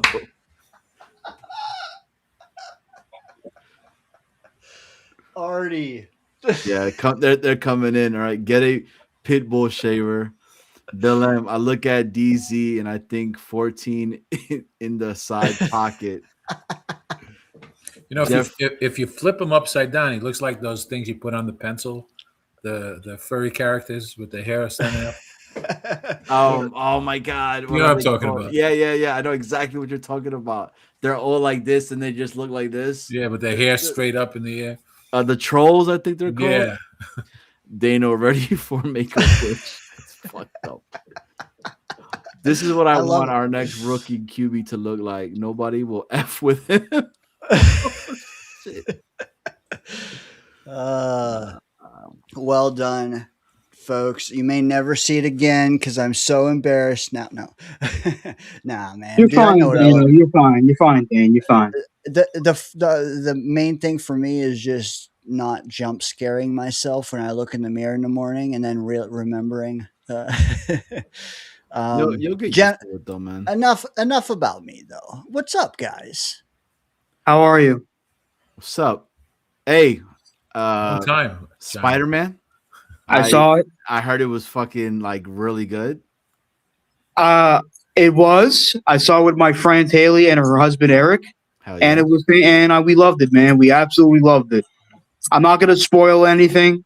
If you haven't, I know some of you guys haven't seen it yet, but according to sources, it's on pace to make $900 million in opening weekend. Yeah, it's wild, man. I saw that too. I saw there's a scene that somebody says, "I don't love you," and everybody got teary-eyed in there, or my understanding. I didn't get teary-eyed, but I did get a bit emotional. But I did develop a feeling for that scene, but I had a lot of fun. It was great seeing my friend Haley and meeting her husband Eric for the first time. It was wonderful, man. It was wonderful. We went to the Cinemark movie theater in Watchung, and it was awesome. Watchung. Yeah, WATCHUNG. Watchung. But Charles, did they invite you home afterwards? Come on, bro. You think they're swingers? Come on, bro. No. I meant for dinner. No, we had dinner at the theater. Hey, Charles, if you ever see this, walk into that party, dude. Walk into that party. Promise you it'll be a great time. We had pizza, some soda pop, some popcorn, some candy. We had a wonderful time. What did you spend for the day, Charles? What did you spend? Oh, did she pay for everything, Haley? She said it was on us. She said it's on us. I don't you have to pay me back. I said okay. She had like coupons and stuff. So hell yeah, nice. Yeah, I know. I know, boss. But I get teary eyed at what movies and kitchen cost nowadays. Girl, you don't have to tell me twice. It's fucking ridiculous. You ever had your shit pushed in? No. I got my shit pushed in, bro. They much training day there, Johnny. Yeah, see, he knows. These bad boys. Training day. Oh my god.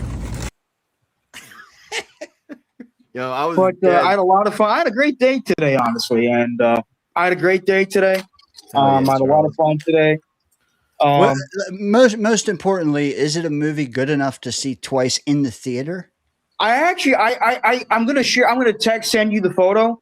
I saw a guy in his own version of the Spider-Man Brand New Day costume. He made it himself. He used paint. He used fabric. He used all kinds of stuff. It is a beautifully made costume. I'm gonna send it to you, Nick Shine, and Mr. Weed, and Purple Belt Mike, and Jake and Zach Atman. It's fucking the guy, and the guy was super nice too. His girlfriend was nice too. Me too. Send it to me. Oh, you on Instagram? I forgot about that. I'll send it to you. Yeah. Will you send it to Charles? Will you send it to Afram too, please? I'm sorry. I know if you're not interested in this stuff, Mr. Afram, I apologize. No, don't worry about it. Yeah, it's a well-made suit. It's a well-made freaking suit. It's one of the best. I actually got into the cosplay. He said somewhat. The guy was super nice too, and there were a lot of people came to see this movie.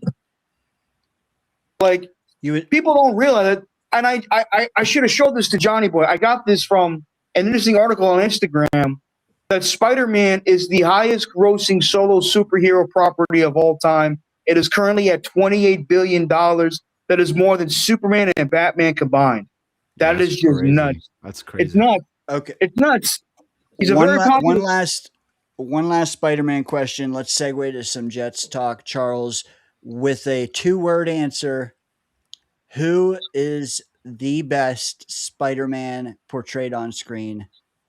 My favorite of all time will be Tobey Maguire. However, I love Tom Holland. 3 words.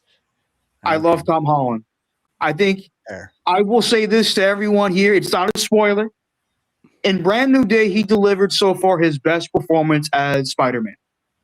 He was awesome. I mean, the guy is 30 years old. He's happily married to his longtime girlfriend, Zendaya. They just got married this year. And he did a hell of a job. I've been a fan of his performance since Captain America Civil War back in 2016. And I never regretted supporting him nor defending him. So if you're a Spider-Man fan, you got to see this movie. If you love Tom Holland, you got to see this movie. If you're a comic book fan, a Marvel fan, whatever the hell you are, if you just want to watch a damn good movie that does great writing and storytelling, if you just want to watch a movie that has good writing and storytelling, go watch this movie. It's freaking awesome. How long was now, after the Jets, I definitely do think that Cisco will have somewhat of a roster on this team, but I don't think he'll be a starter. I think he'll be a backup because we got Fitzpatrick, we got Dane Belton. I think he'll compete for Malachi Moore for the third safety. And as for our corners, I know a lot of Jet fans aren't crazy on Deshaun Wright, but we shall see. I do believe in AZ Thomas. I think he'll be fine. Brandon Stevens, I'm not the biggest fan of him. I do think D'Angelo Pons will be good. As for our defensive lineman, look, I like Javon. I was going to say Jackson Briggs, like from freaking Mortal Kombat. Javon Briggs. He's good. I like him. He's a good football player. Over Javondre Sweat isn't too severely hurt, though, because he's like a freaking moose, man. He's 360 pounds. That is no small boy. That is no small man. That is a big human being, and he's got a bit of a hamstring injury. Hopefully it's not too severe. But yeah, man, it is a wonderful one. I think, obviously, training camp just started. And also, Johnny Boy, if you're wondering, I will be going to the event tomorrow at Chef Kevin's place. Hell yeah. My brother's going to take me there. My brother's going to take me there. Can you pick me up? Where you at? Virginia Beach. New Jersey? No. Virginia Beach. Virginia Beach, Virginia. Oh, up. I'll see if it's in my budget. No, I'm just kidding. I appreciate you, man. You live in Virginia. God bless you, man. Oh, yeah, man. I'm over here in VA. VA don't play. Virginia's for lovers, they say, right? Oh, yeah. Really cool. Really cool thing about the reasoning why it became Virginia's for lovers, but that's a whole complete different topic. We're talking Jets right now. Channel. I think, I like what I see from David Bailey. I like what I hear about David Bailey. And honestly, I agree with – I do think Olu is getting better in the running game, but obviously I do agree his forte is pass protection. But I don't think he's crap in run blocking. Like, you know what I mean? Like, you just because you're better in one area doesn't mean you're bad in the other. Get what I'm saying? Obviously, I think Armand Membo is a hell of a football player. Got an amazing rookie season. Obviously, the Patriots were fools in not taking him and taking Will Campbell, even though he's a left tackle, over Armand Membo. And, I think Will Campbell is going to get his ass kicked again this year. Oh, shit. Powerful words. Charles, He we have got more manhandled a calls. lot. I mean, if you saw the Super Bowl, I'm sorry, what you were saying? I have some other callers behind you. Final Jet thought you'd like to tell the audience. Let's go Jets, baby. Let's hope we do something. Give us a chant. Give us a good chant. You can let me get some water down my throat. He's preparing himself. I appreciate Charles in the back when he was coming on. He commented that Dane, you have a very nice head. I was gonna say a dick joke, but I didn't know how you were gonna take it. He loves dick. Dude, I can dish it out. I can take it. I know you can. And you can take it. it. Here we go. J-E-T-S. Jets. Jets. Jets. Here we go, baby. Time what you want. We love you, baby. Love you, Charles. Have a good weekend, man. You too. Had a caller in the back. They're going to call back in now, I have a feeling, because they know that they can get right on. Another bald bastard. I think he wanted to chime in on the conversation. Chaos? If you know who I mean. Hey, real quick, because I know you had asked the question for the entire panel, but we didn't get to answer it. OG Tobey Maguire is it's gonna be my favorite Spider-Man of all time, and the original Spider-Man costume that he rocked. That shit to me to this day is still the dopest one out of them all. So just throwing that out there. Afram, do you have a Spider-Man preference of the three actors they've had play him? No. The Jets did. That's why we're talking about it, because they all said, "Who is your?" I'm glad favorite? they stuck to one guy. Yes. Yeah. They know ball though. They went with the OG. They didn't go with the new school stuff, and that shocked me. I see you're wearing a Knicks hat there. There's an individual that's right here in this panel that hangs out with a famous Knicks player by the name of OG. You know, so the guy that had the hand of God whole situation, they fucking know each other's coffee order and tea order and shit. Who's that? Tell this story for the rest of your life. Yep, every day. Hey, Hayes. Johnny said, "Hey." Hi, Johnny. Tell her I said I love his head. Johnny said he loves my head. Oh, you took your hat off. I was like, what does that mean? Another guy who has to comment on my head. Pause. Look at that. Look at that. See? Afram and OG Ananobi together in a photo. Yep. That's AI. No. One of the places I support, he lives there. That's awesome. Let's get back to that, but I don't know how long this guy has. Let's bring him out, hear what he has to say. Jets Chaos. Hey. Johnny, you're funny, man. What's up, bro? What's going on? What's up, Canarsie? What's up there? I'm still waiting. I loved your review on the Costco chicken fingers there. Yeah. Did you see my genuine surprise when I ate it? Like how good it was? Yes. I was genuinely surprised. I was not ready for that. I afterwards I started looking it up and realizing there was a lot of hype to it. And people were saying some really good things, but I didn't see that. I just was at Costco and I noticed they had chicken tenders and said, I should review that. That's cool. And I was really surprised when I tasted it. Like that was it really, I gotta say, I don't know really where to get better chicken tenders than that. It might be the best that I know of. So treasures in different places. Yeah, it's weird. I mean, I know they have good stuff usually, but I didn't expect it to be like restaurant quality, you know?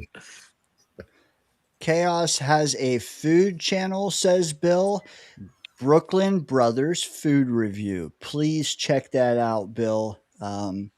Yeah, you might open the first video you might watch might be one of my brothers, so you have to be careful. They look a little like me, but so you have to be careful about whose video it is. Although theirs are entertaining as well. But yeah, Bill, just in the chat, like if you see a video, go into the comments and say Jets Chaos sent you. Or Johnny. Yeah, or Johnny, whatever. Just something about Jets Chaos or whatever. Just lets my brothers know who runs that channel or who brings the traffic. Hell yeah. But boys, I'm gonna head out because the wifey just texted me and she says, "Come over here, hot muffin. You know what time it is." Yeah, it's time to like take care of one of your kids. Exactly. Exactly. You think she sent the message to the wrong phone? Probably. Fucking other guys. God damn it. Johnny, good having you for that segment, brother. I got to get Chaos's thoughts on that next. But dude, appreciate you holding it down. Appreciate you killing it on your show as well, man. Have a good weekend, my man. Hell yeah, you two guys. Hey, make sure you guys hit the like, hit the sub from my guy DayngerZone. And Afram, Dano, and Chaos. Chaos, you look fucking so hot. So hot. So hot. Peace, guys. See you, Johnny. Yep. Chaos, did you see my unveiling of the intro in the very beginning of the show? Oh, look at that! I don't know that I've ever seen you with that hat off, so I don't know. I don't know if you could have told me that you've always had that head for like the last 3 years, and I probably wouldn't know any better. Oh no, I definitely have some memory of you having hair. I had hair. It started waning, and honestly, I probably should have did this a year or two ago. But I just thought Hazel watched a lot of our videos and said, can you shave your head like Chaos? What can you do? Yes, look, that is exactly. So yeah, dude. No turning back now. I mean, what? Let me ask you this, because this just happened a week ago. I waited a year or two, and then finally did it, and it's still fresh to me. I can say all I want about it, but you, in hindsight, what was the first couple weeks? Did it was it hard to come to terms with? Anything you can say real quick about that Yeah. transition? Well, I started by buzzing it. So I started. I said, hey, I don't want that bozo look. I don't want to look like the clown, like with the hair on the sides. That was my nightmare thing. I didn't want to look like my dad did that. Like he had the puffy sides and looked like Mayor Ed Koch. And I never liked that look. So when I was like 31, 32, I started buzzing it at number two, like using a number two shaver. And then one day I screwed up. I had it set to 0, the razor, and I went whoop, and there was a big bald spot. So I was like, I have no choice now. And I shaved it off, and the feedback was okay. People said, hey, not bad. You're lucky you got the right head for that. So when they started saying that, I would say my first feeling was for the first 10 days of it was actually getting used to when I got out of the shower, that all I had to do was pat my head with a towel and it was dry. And I remember thinking that was really cool. And then the second thing that kind of I noticed later is when I started running, going for jogs, things like that, I started to learn what headbands were for. Like I never understood why basketball players wear the headbands. I thought it was for show. I never understood the purpose of the headband. And I learned because I realized that hair protects you from having a lot of sweat drip into your eyes. And anytime I started sweating when I was working out, sweat's like dripping into my eyes. So the headbands, someone said, yeah, you have to wear a headband. And then I wore a headband and it was like, holy cow. And it really, really worked. It works really well. And then I learned why, I used to, when I lived in New York, mostly black guys. I noticed that just in New York and on the train or something, like a big thing in the black community was that they would have like these little white towels. And they I would notice them patting their head. And I never thought about it. I didn't know. It never just crossed my mind, but I noticed it. But when I shaved my head, I really noticed it because I would think to myself, man, he's smarter than me. I wish I had that towel. And I went out and got myself a towel because, like, in the subway, it gets really hot and you start sweating. You need to have a towel to bat your head. So I learned what that was all about. And then the final big thing that I realized was that I didn't notice in the past is I love hot sauce, and I never knew because I had a big mop of hair. I never knew that when I ate hot sauce, I sweated because but once I was bald, all of a sudden I felt dripping and I felt my head and my head was soaking wet. How often do you have to? What's the frequency of shaving the head? I should do it every few days in the shower and keep my life easy, but I'm an idiot and I shave like once every 2 weeks because I'm just lazy.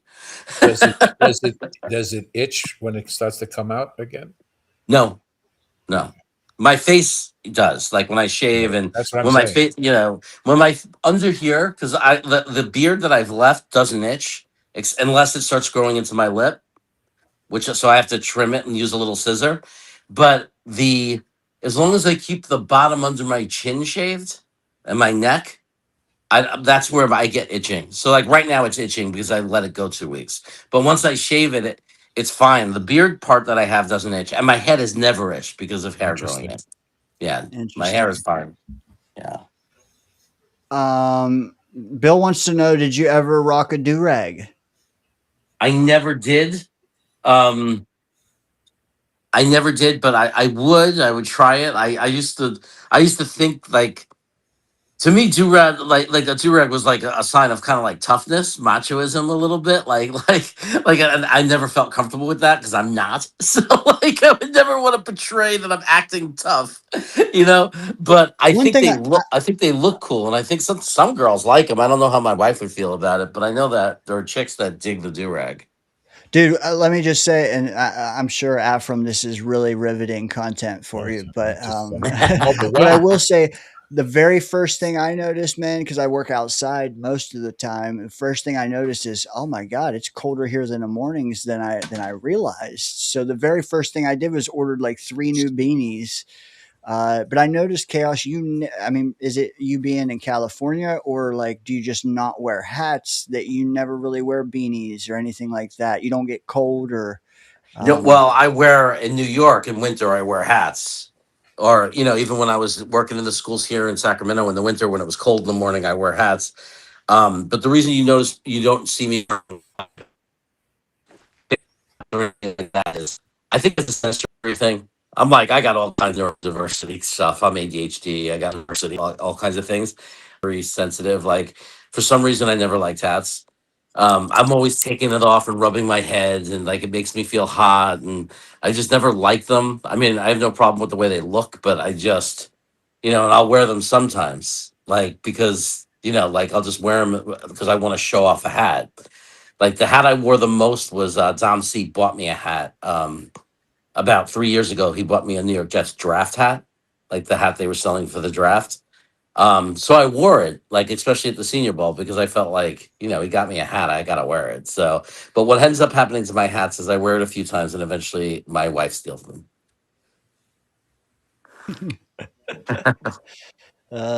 You switched rooms. You got a little pixely, but we did catch all that verbally. Okay, good. Yeah. I went into the bathroom to get some tissue.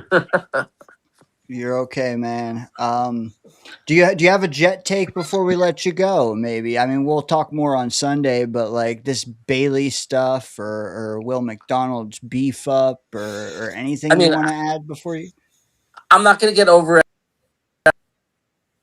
but it's good. It's always good. It's better to hear Bailey's name than getting sacked, whether pads. People say, "Who cares?" If pads. No. It's much better than hearing. Exactly.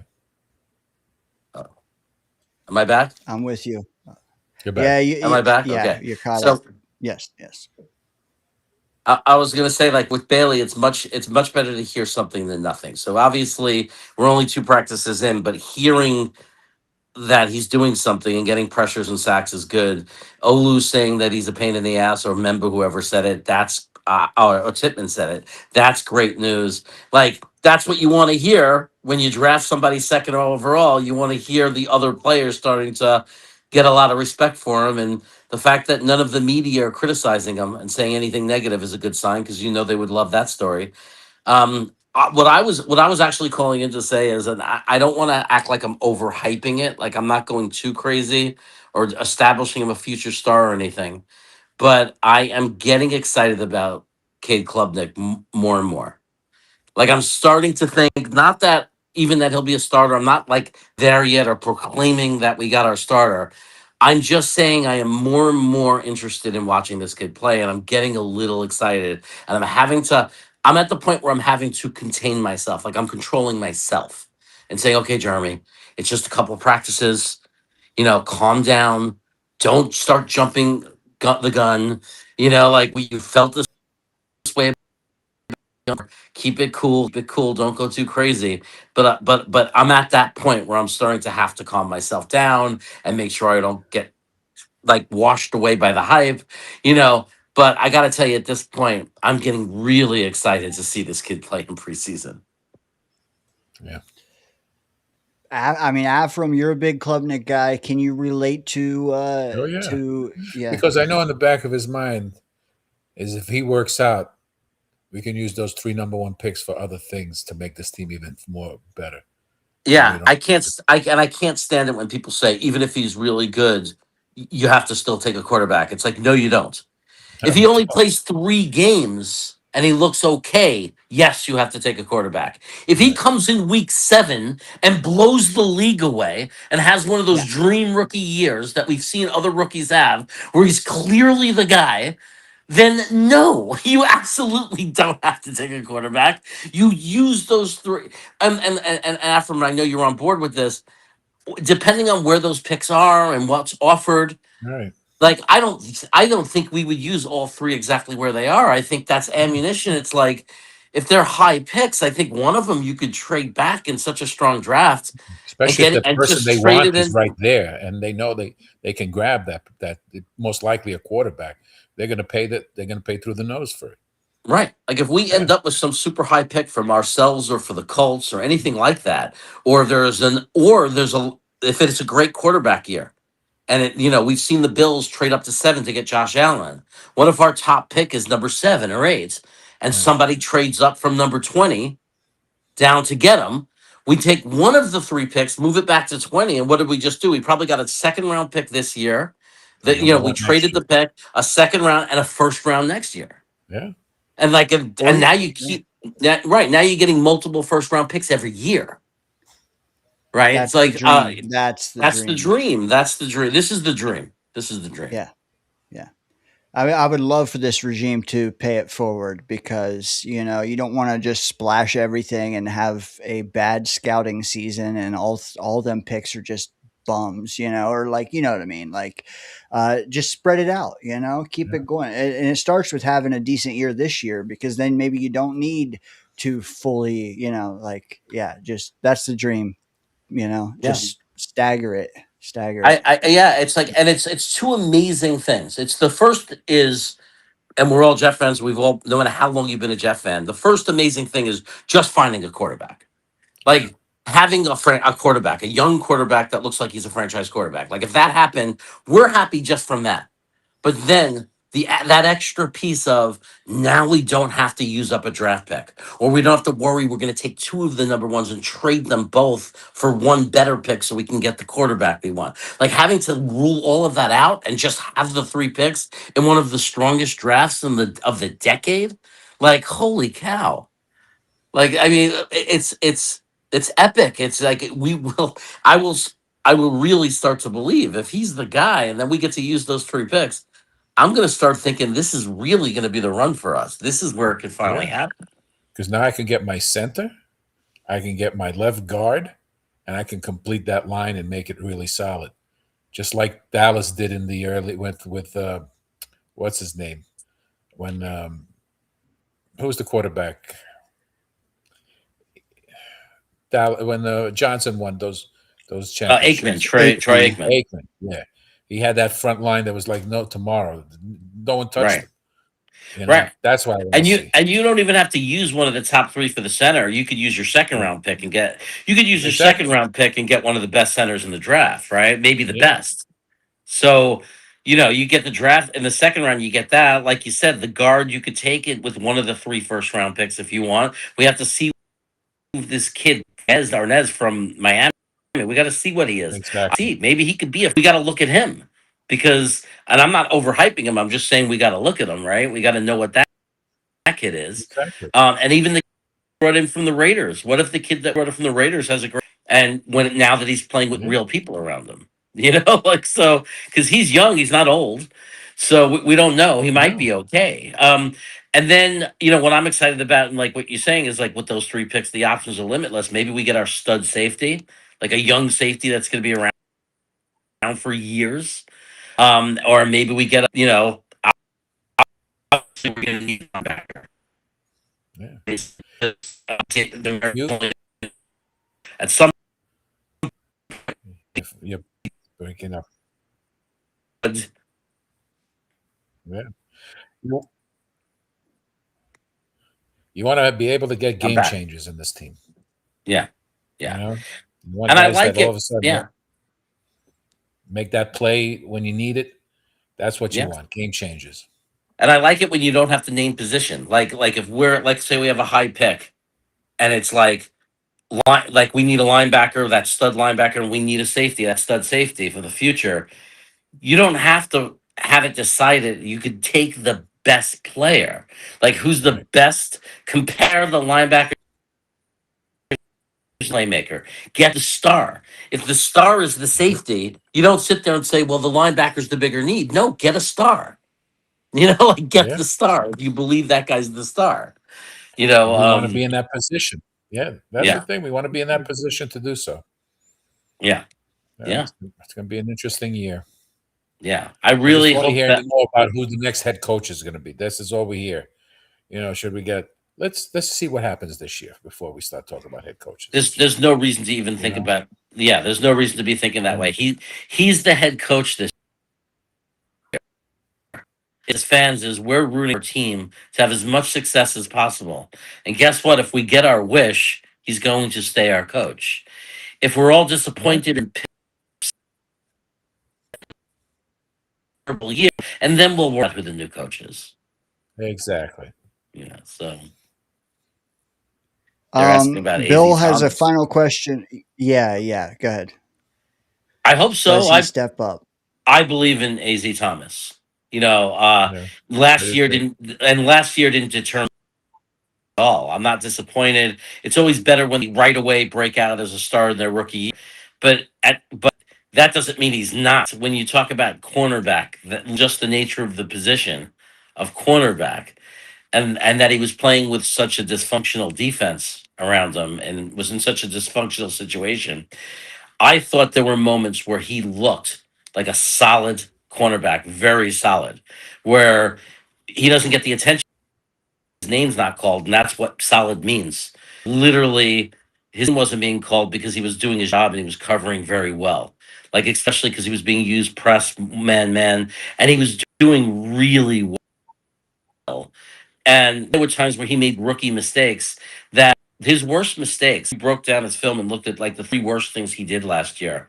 Those were not physical ability. Oh, he's not going to ever be great mistakes. They were coachable rookie mistakes. So I believe he's going to step up. I'm a big fan of his.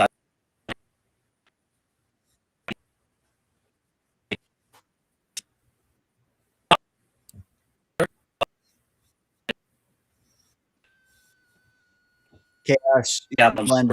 You're in a blender.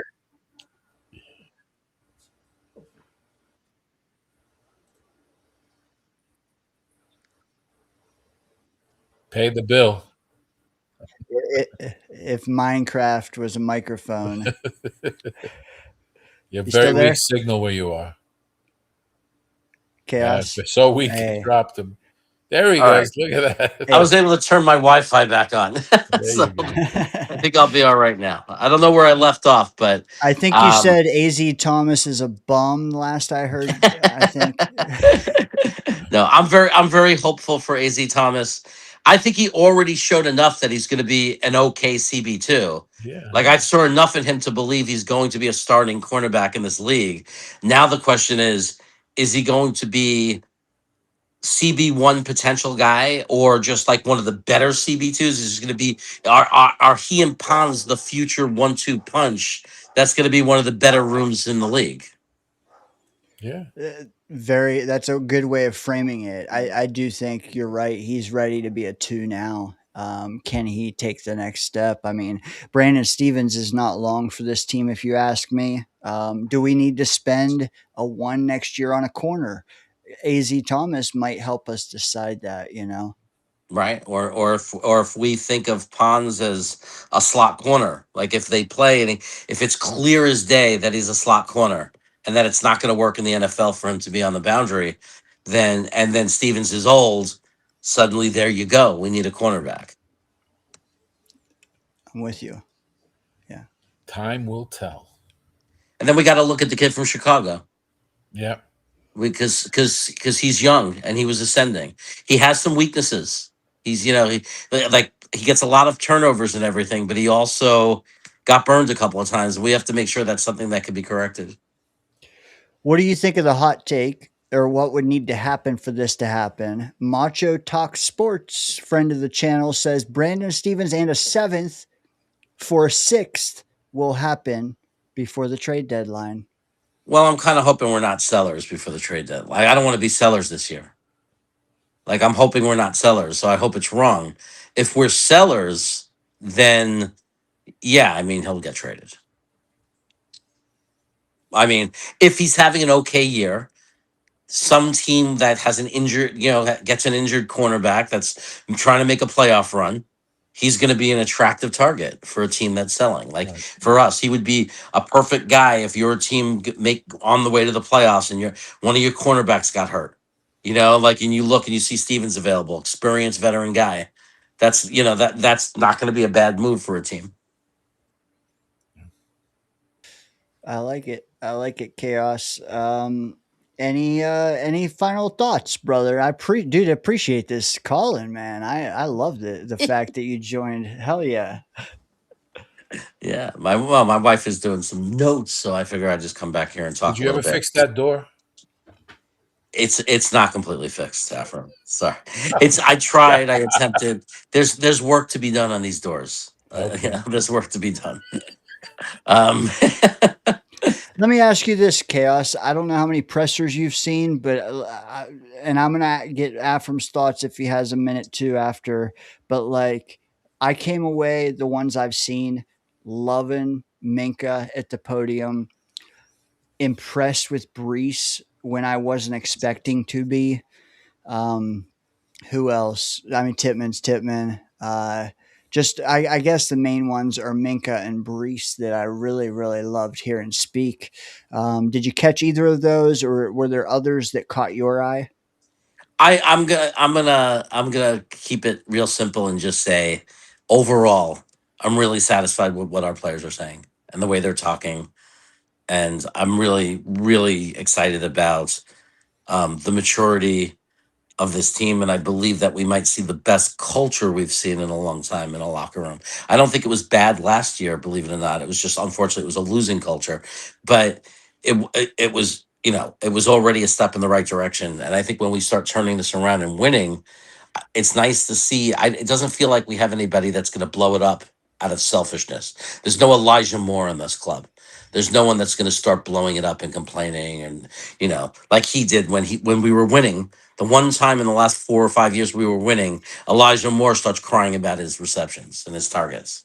You Thanks, know, I forgot about that. yeah, Thanks. I don't see that on this. I don't see that on this team right now. No. Right now, I'm not seeing that. I'm seeing a bunch of young, hungry players that want to make an impact and develop their careers, and some really good guys, good veterans to lead them. And that's what we needed. We needed some leadership and veteran leadership, which we haven't had in how long? Yeah, yeah. I mean, like real leaders. Demario's a real leader. Fitzpatrick's a real leader, and I know he had some off the field issues, but I believe that Geno Smith will be fine. I think he has the respect of the guys.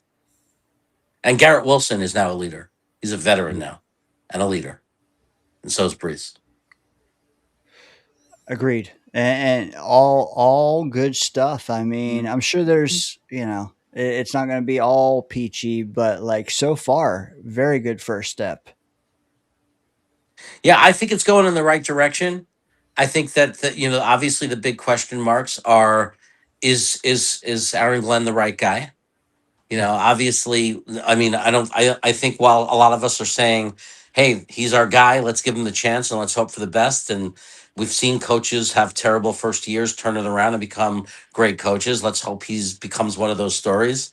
And if he's not, then he's not. But I don't think anybody could, say 100% that he is the coach, because he hasn't done anything to prove that. Right. But I also I'm not going to sit here and say it's impossible, because I've lived through it and I've watched coaches develop into really good coaches.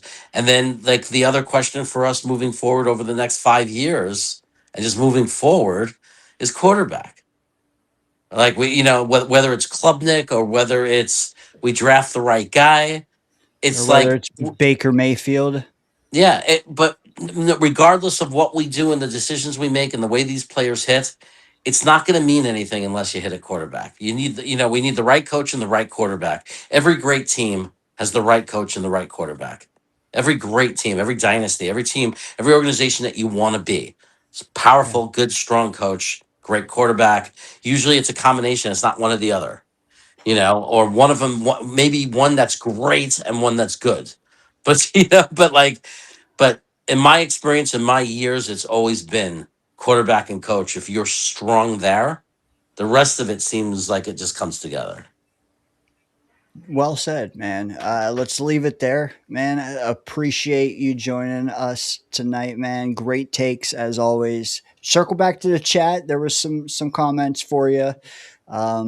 Hey, from one bald brother to another. Have a good weekend, man. Take care, guys. Afram, great hanging with you, buddy. Same here, my friend. Be good. All right, take care. Jet Chaos in the Danger Zone on a Friday night. Afram, I'm sorry. man, you got to play co-host for a little while. I didn't expect to ask that of you. It's my pleasure. But Yeah, no problem. I enjoy Friday nights are good. you know what? I'm getting hungry, so I don't know how long I'll go. But now, like, I appreciate it because Murph literally had to go like an hour in, and he gave me an hour and 15, and then I was like, oh, okay, I'm gonna go alone. And then Johnny calls, and you call, and Charles calls, and Chaos calls. It's like you never know what to expect. But Well, I told Johnny, says, I'll see you at Dane's and you channel. got him here, man. Yeah, you don't. I love it. I love it. Because like we ought to be getting more invested now. I mean, July, June, Yeah. tough around here for callers, for engagement. We have our main people that just love it, and as do I, because that's why I kept going. But like now we can really be justified in our love for it because we're getting content daily, hourly, every minute. We've been waiting for And this. we've been waiting for, you're right. It's been building to this and it's going to continue to build. Let me ask you, was there something this week that people went crazy over that you were like dialed back on, or vice versa? Something under the They're just radar? like they're hyping. Johnny brought it up with the Bailey. It's good to hear positive things. That's all I want to hear is positive things. It's not pads yet. It's not scrimmages yet. Take it with a grain of salt. But when you hear nothing but positive things from the media, then you know that things are going well, right? Correct. And it's a lot of it. It's not just right. They're grasping at straws. It's like you're being overloaded with positivity, right? Yeah. Exactly. I mean, let's just take one day at a time. Yeah, you got to be right now. You got to be. We don't know yet. We're back to square one. We don't know yet. We're going to see how they gel. If we start seeing a cohesive unit, and all of a sudden we start seeing some guys making plays, and they're getting better. And I said this yesterday on Dan's show.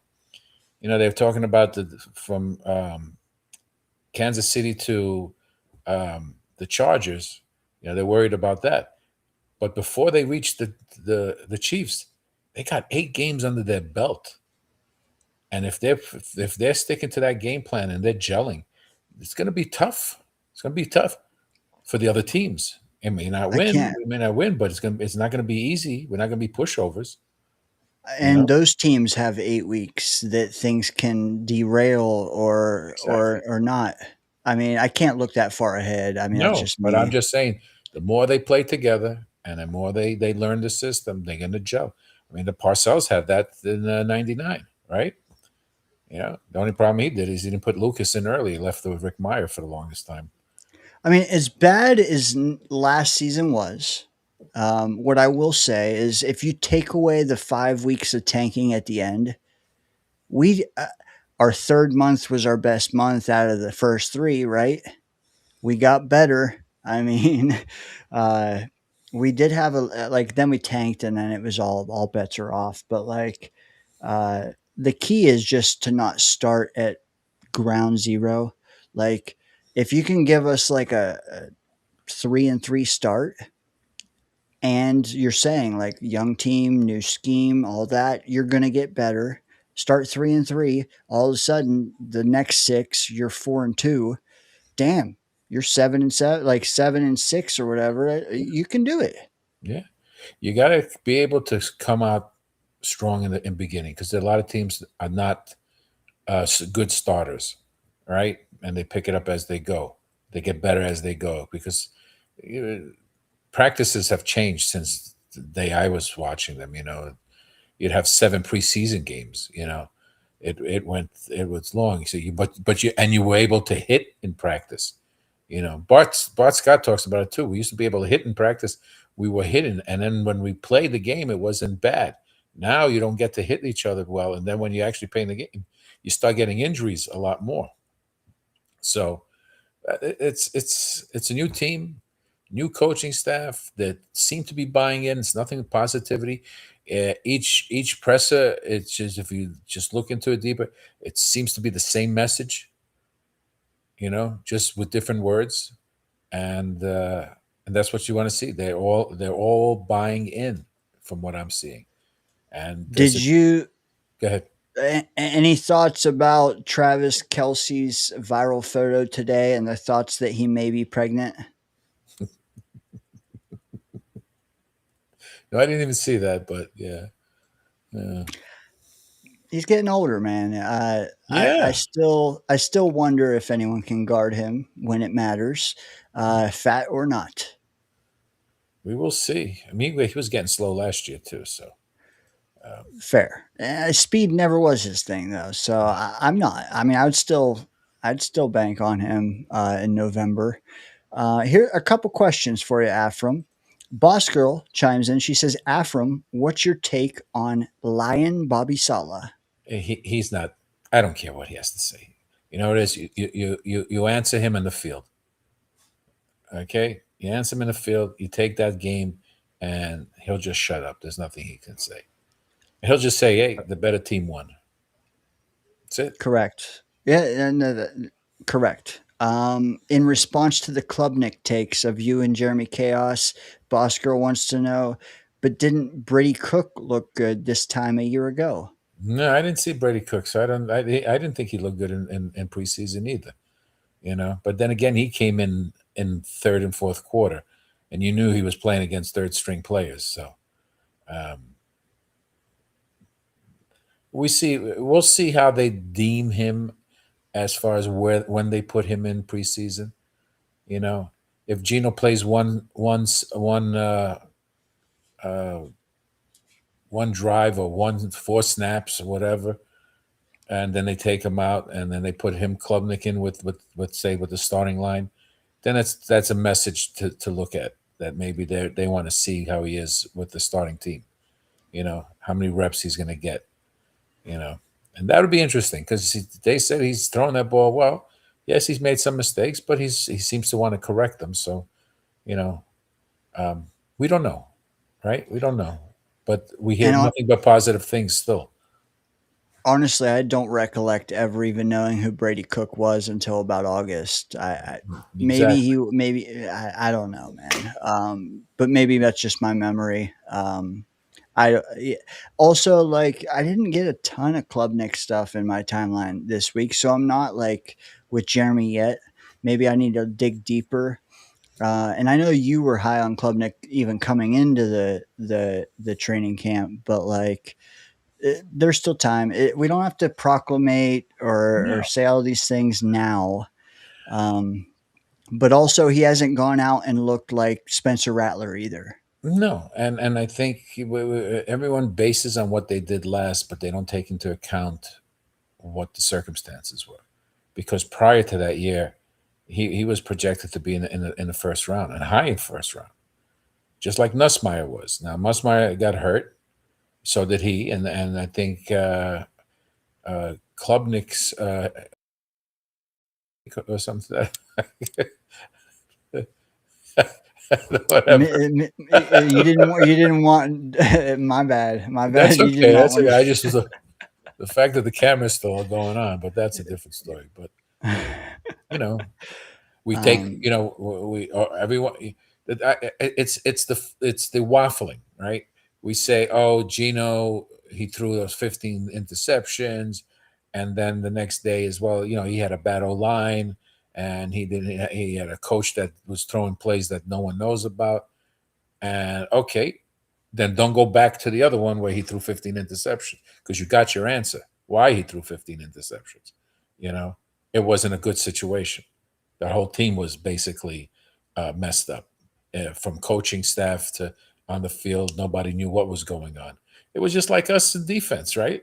Nobody had people out of position, So, but don't waffle back and forth. Either is this the reason or this is the reason.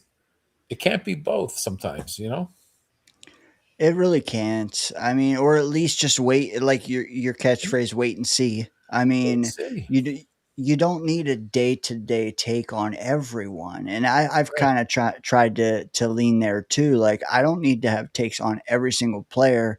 I just need to tell you the ones that I'm higher on or lower on than consensus. I don't need to keep telling you the same things everybody else is telling you. I just need to tell you where I differ. Yeah. And Klubnik, I am very much in the boat of wait and see. I mean, you can't really tell until you can tell. And I'm not going to tell you now because nobody can tell. Yeah. You know what I want to hear? But That this unit was really good. This unit was good. This unit was good. I don't want to hear names. I want to see that the offensive line was playing well. The running backs were doing good. The wide receivers were playing well. The D line was sharp. They were quick. The linebackers, the safeties knew where to be. The corners knew where to be. That's what I want to see. You know, that now they know what they expected and they're doing what they're being told to do. And that's when you have a team that's been coached well. yeah. And honestly, I kind of would have preferred the D line to start slow because then I could tell myself, hey, Dunbar will get them right. But we'll see. Nobody started well or bad yet. No. We haven't even put pads on yet. Okay. We can get excited. Let's get generally excited. Let's not get specifically excited yet. Does that make sense? Scrimmage. Let's wait for scrimmage. Then the 2 weeks from today, we got the preseason game against Tampa. Let's see how they come out that way. Yeah. Afram, do you have a take on Chooks Okorafor? I haven't seen enough of him. Exactly. You know, that's the joke. Like, who the hell knows? Exactly. Some people may force that they know, but nobody knows. Crispy does have a good one here, though. Do you care that we don't play any primetime games? I love that we don't play any primetime games. I want those 1 o'clock games. I don't want to be in front of the. I want to just to play and I can watch the primetime games. You know, I don't need to be. I want to just see this team play well and win. That's it. Those will come once they start winning and they're a solid team. You know, let's just do the 1 o'clock. I think it's 2 4 o'clock games only because they're on the West Coast for those games. That's all I care. That's it. I think then you have the rest of the day to watch the other games as well. I mean, I prefer it personally. The only downside is it's 10 a.m. for me, and I'm not a huge fan of that. But, you're on when BG's in the morning. I see you chiming in the chat. Okay, that's 7:30 in the morning. So that's what? That's 4 o'clock, 4:30 in the morning for you, and you're worried about 10:30 now. Good point. Good point. You got me. Touche. A couple other things before we start winding down. Infrared. He says, I see Buffalo being mediocre, New England stepping up, the Dolphins declining, and us stepping up a tad bit. Does that mean we're vying for second? I don't know. But what do you feel about Infrared's take here, Afram? I see Buffalo still winning the division.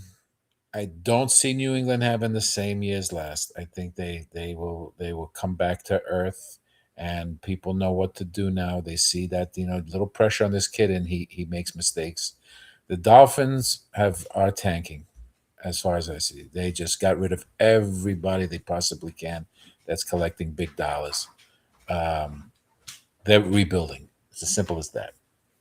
I don't see them. They'll probably be a top 5 pick again this year. Are they rebuilding, or are they just like totally blowing, like trying to lose? Well, when you get rid of all your talent, you're gonna, It's not a retool, though. No, let's make that clear. It's not a retool. Yeah. Retooling is when you have a 2 or 3 guys you got to replace, in my opinion, and a quarterback was one of those 2 or 3 guys. Ooh, some pushback. Bill says he disagrees with you, Afram. It's fine. That's fine. I have no problem with that. I look at that's how I look at it. You can disagree. I'm not the know-it-all of everything. It's just opinion. I I'm with you. Well, I think Buffalo wins the division again. Yeah. Sorry, Bill. New England, I think. What did they win last year? Like 14 games or something? Yeah, they landed in shit, and that's the bottom line. They were playing shitty teams throughout the week. You got the ready to play the Broncos, and the quarterback breaks his foot in the last play of the game. I So mean, how what's lucky step can you? if they step up? Where are they stepping up to? Or Yeah, are we just talking like on paper? Um, I mean, what I'm trying to say is that New England, I think, could be a better team, but that wins less games. yeah.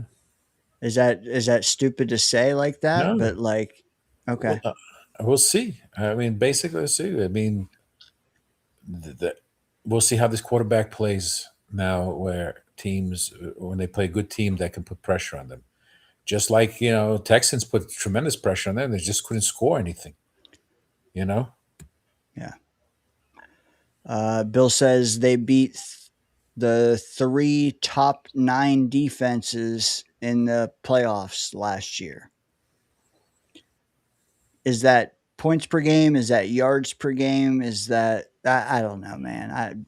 They beat the Texans when their quarterback was an idiot. He couldn't play any.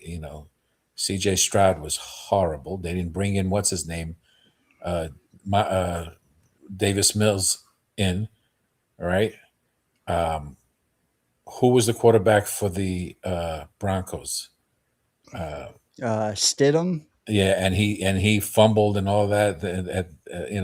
He gave them the game because they weren't moving the ball either.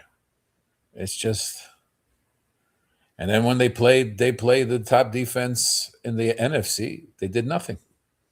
They were stymied.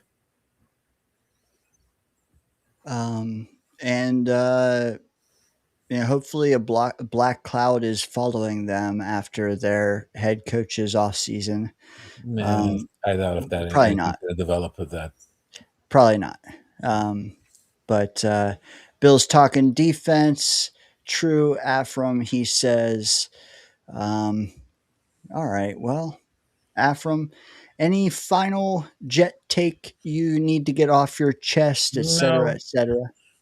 we'll start Monday. Starts with the pads. I think you'll start seeing more. See how they play at that point. See if we hear anything. I like what he's doing with the reps, the amount of plays. He's increasing them, and he's getting them prepared and in shape for the season. And I think that's a really good way of getting these guys, because they're not. I think they're limited in practice because of the CBA, and they can't do this, can't do that. So let's see. He seems to have a plan. And vaguely, I know what you mean. I heard him talking about it right before I went on Jets Worldwide. I think he said like he's going to start the guys off with like 24 snaps, Yeah. 2 days in a row, and then a day off. Yeah. And then the next time it'll be 32, day off. Then it'll be Right. 40, day off. Like it's like maxing out.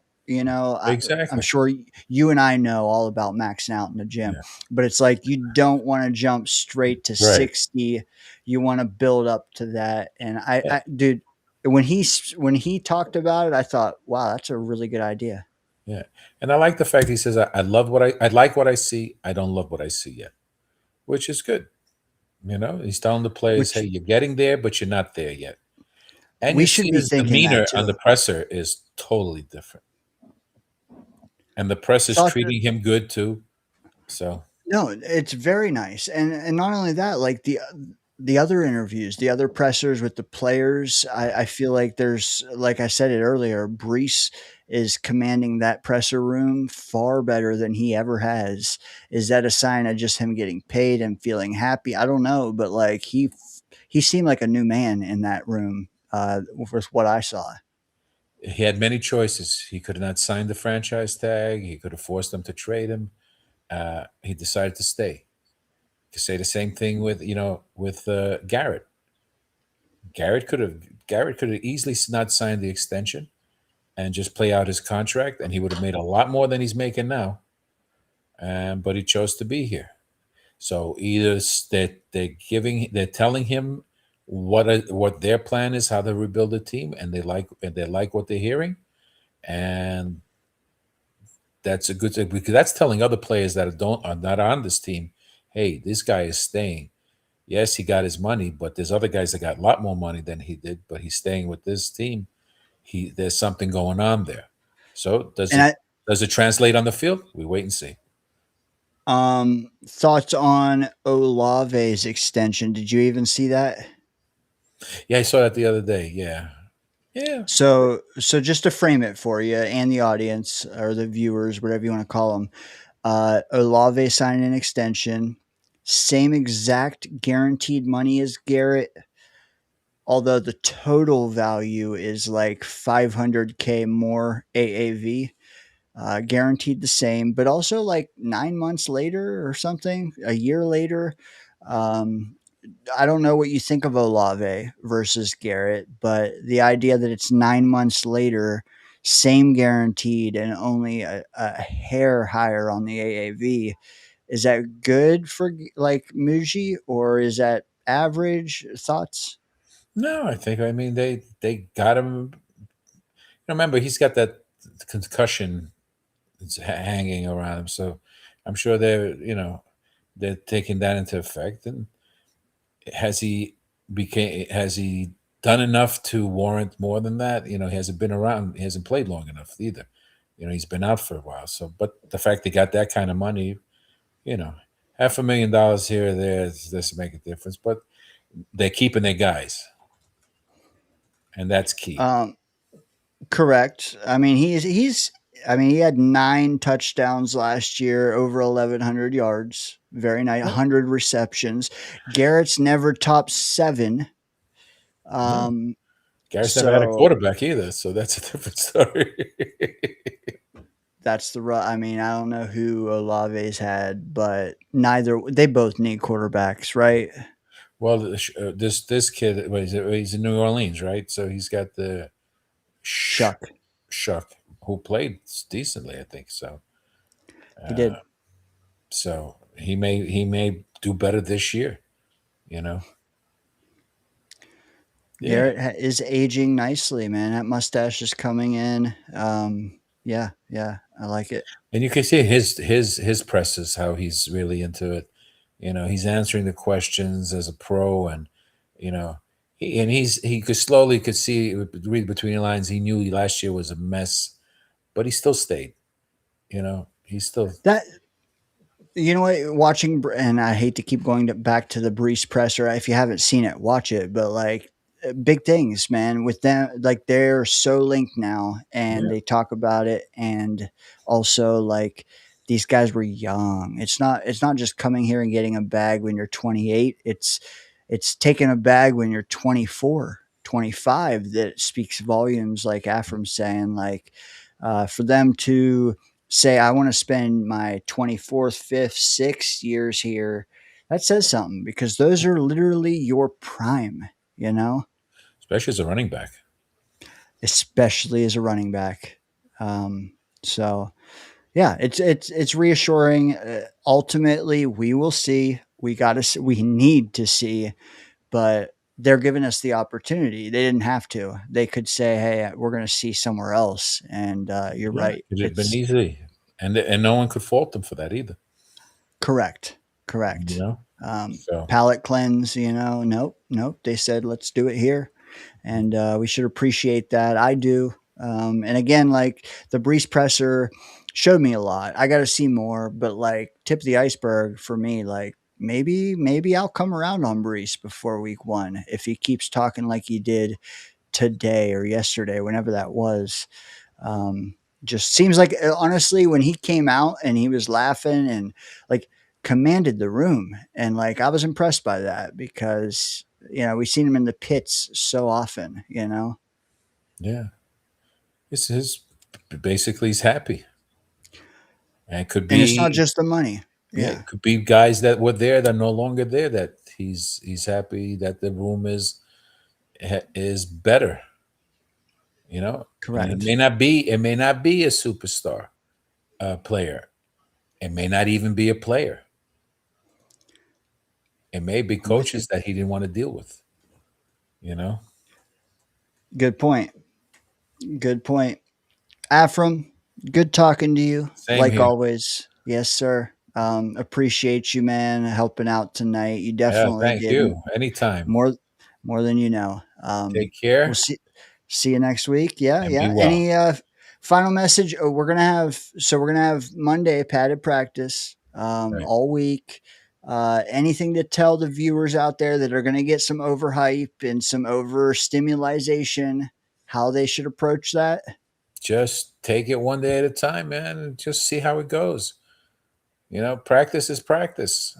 You know, as long as you hear positive things when they start playing other teams and in scrimmages and how they react and how they, you know, if they dominate or they stand up to them, and then preseason, you know, 2 weeks from today, we'll see what you know. Do they come out sharp? Do they come out sloppy? We'll see. Facts. Hey, Afram, we will see you next week. Be well, everybody.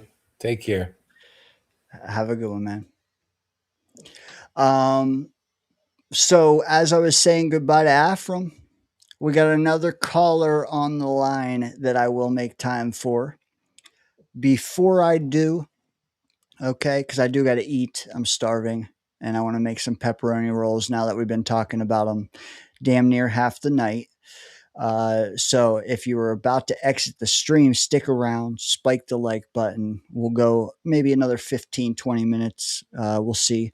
But before any of that, I would just like to say again, I've said it in the past, but so sporadically, shame on me, that the Danger Zone is having their first ever fantasy football league, official Danger Zone edition. Okay. 12 people, $50 entry. First and second place gets 400 and 200 prizes, plus some koozies and stuff like that. We have 10 out of 12 spots filled. Okay. 2 spots left. Chris B, I got to know if you're in or not. If Chris is out, okay, then I might just buy his spot and raffle it off here. So, Chris, let me know if you can't pay the 50, I'll put your hat in the ring to win it for free. But then there's still a final spot that's up for grabs. So if you want that, let us know any way you can. Email danojets@gmail.com. Comment section after the stream. Live chat now. Whatever you want to do. First come, first serve. So, okay, Chris couldn't. I'm buying one of those spots and I'll raffle it because I know Sir Luca wanted in and then Chris B wanted in. They couldn't do the $50, so I'm going to put both of them on a wheel along with anyone else who wants in but can't pay the 50, and we'll spin it one night and one of those people will get in on my dime. So keep that in mind. We'll talk about it more next Friday, but the 12th spot can still be bought. Just hit us up. Okay. It's going to be fun. We're going to do a live stream, live draft. We're going to talk about it from time to time with Squatch, our resident game expert, throughout the course of the season. So, yeah, it's going to be more than a league. It's going to be some content as well. So if you want your dominance on display, then hit us up. All right. Final thoughts. I'm going to share them with a caller into the DZ who was patient with me, a guy who has been here before, always puts on a good call. No pressure. This could be hey, if you want to have a terrible call, that's on you, man. It's up to you. I'm here for it. Either way, guess what? I don't think this guy would do that. He always brings it. The one, the only Eddie McGuire. What's up? How you doing? What's up, dude? Dude, how are you tonight, man? I see you're outdoors. How is it where you're at? Chilling, bro. I'm in my backyard. You know, I'm in Woodlawn, which is the North Bronx. I'm the very tip of New York City. So Okay. Manhattan is that way. Probably I can walk to it. It would be Harlem. It would be like northern. It'd be like what Columbia, north of Columbia, like where all the Dominicans are. Probably about 20 minutes. And there's actually a park right here, Van Cortlandt Park. You can actually take, a lot of people don't notice, you can actually hike to Manhattan. That's a whole different topic, through Inwood. But yeah, where I am, it's nice, man. I'm in my backyard. It's steamy, bro. We got that New York City heat, that concrete, steamy. Well, you were in what, Cleveland, right? So I was in around Pittsburgh, and then I said I'm out of here, and now I'm all the way out in Oregon. So very Yeah. different. However, Yeah, Oregon's different. Yeah. something we can relate on, which I never thought would be the case, but our fires and smoke and all that, man. You guys apparently are getting some smoke, dude. Oregon is like 20% on fire right now as we speak. It's crazy. Has that subsided for you, or are you still getting that Canadian stuff? Yeah. So we got that. It was like a week or so ago. Afram would have got that too, because he's on the other side of the river here. But yeah, it was really, really bad, man. It was really, really bad, and it pisses me off. It pisses me off. I don't want to get into it. I don't want to jam you up because it's a different topic. But I'm a guy. I'm not into. We've never had this before in my entire life. We've never had this issue before, and this is something that's anybody who lives in this tri-state area, New York, New Jersey, Connecticut. But I mean, it's in Cleveland, it's in Pittsburgh, it's the same smoke. But just speaking for this particular area, I mean, it's the same smoke though, so it's the same thing. We've never had it. Like, it started the first time we got it was like 4 years ago. We had it really bad. Now, my little brother, he's an engineer. He's a HVAC engineer guy for the city. Like, he works throughout the city. So he works for a company, but he has a council. So the first time we got it a few years ago, he was coming out of Rockefeller. He didn't even know what was going on. I called him up. I'm like, dude, you got to see the smoke up here. He called me back. He's like, dude, he has an account. They have an account in Rockefeller Plaza. He walked out. He said it was like 3:00 in the afternoon, bro. Summer, pitch black. He's like, you couldn't even see in front of you. That was the worst we ever had it. And that was like the first round about like 4 years ago. Now, this round we had this year, which was about a week or so ago, 10 days ago, was pretty, it was about 70% of that. It was really bad. But I'll shut up with this. This is what really pisses me off. Two things. And this is just for me, and people in the comments, they don't have to believe this stuff. This is just how I see things in life. Number one, I believe these fires are being started. I'm not saying that none of them are natural. Some of them are obviously natural. Some of them are people throwing cigarettes and, whatever. I mean, just, whatever. And lightning strikes. But I also believe that, up in Oregon, they caught them. Was it Oregon or Washington? They caught them. I remember like 4 or 5 years ago when they started those fires, they caught them. They caught them starting the fires, man. You know what I'm saying? Like, and it's like Antifa types, whatever. We won't go into it too deep, but it's that crew. They get paid to do it, and they're all about anarchy, and they get used because they're pushing this green thing. They have to have this because we're going to have a carbon tax coming in. People don't realize that, but we're all going to have like a carbon tax, and in the future we'll be paying for breathing, literally. And you'll have a tax like you're the carbon. You already see it on Google on the bottom. It says carbon free, since it's all bullshit. It's all a big giant scam. But that's why they're bringing. If we're not paying for water by then. Well, water, we're paying for water here. Water's gone up crazy. I don't know about in Oregon, but here, like in the city and even upstate, and actually upstate now, but in the city, we have the Wi-Fi meter. They installed it, and like you had no choice, bro. So you basically got like a meter in your house here. We have one here in the basement. that's got like a Wi-Fi on it 24/7. Like, why do we want that extra radiation? And a car goes by like once a month and it collects it is crazy. But the fires, and I'll shut up with this, but the fires really pissed me off because I believe they're doing it because, you know, they gotta sell this global warming thing. They gotta sell it. They gotta sell it, you know, because it's really what's gonna enslave. We're already enslaved population of humans. It's really just gonna put the kibosh on us, man. And the last thing I'll say is the fires, the smoke, the reason why we've never had them before, because they've always burned. There's been fires that burned in Canada, even before, let's say if they started or not started, there's been fires, but we've never had smoke here, right? So we have smoke now, and I believe it's because of the chemtrails.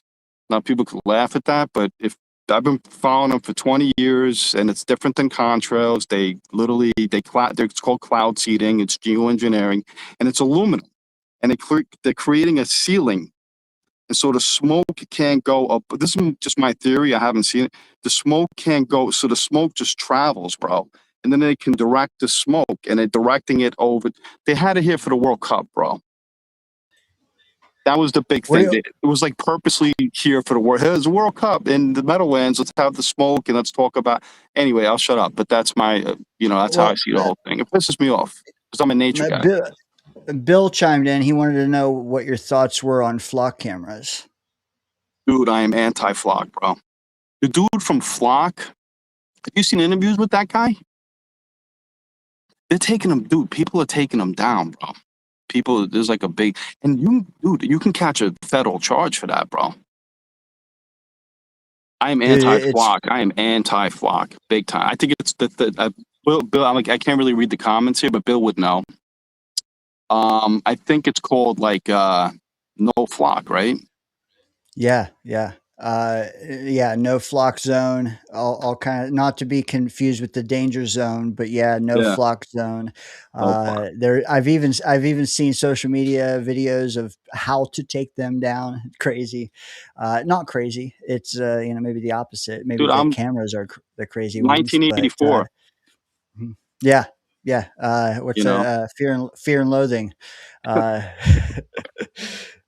Great book. But I'm sorry, Bill, we got to deviate a little bit.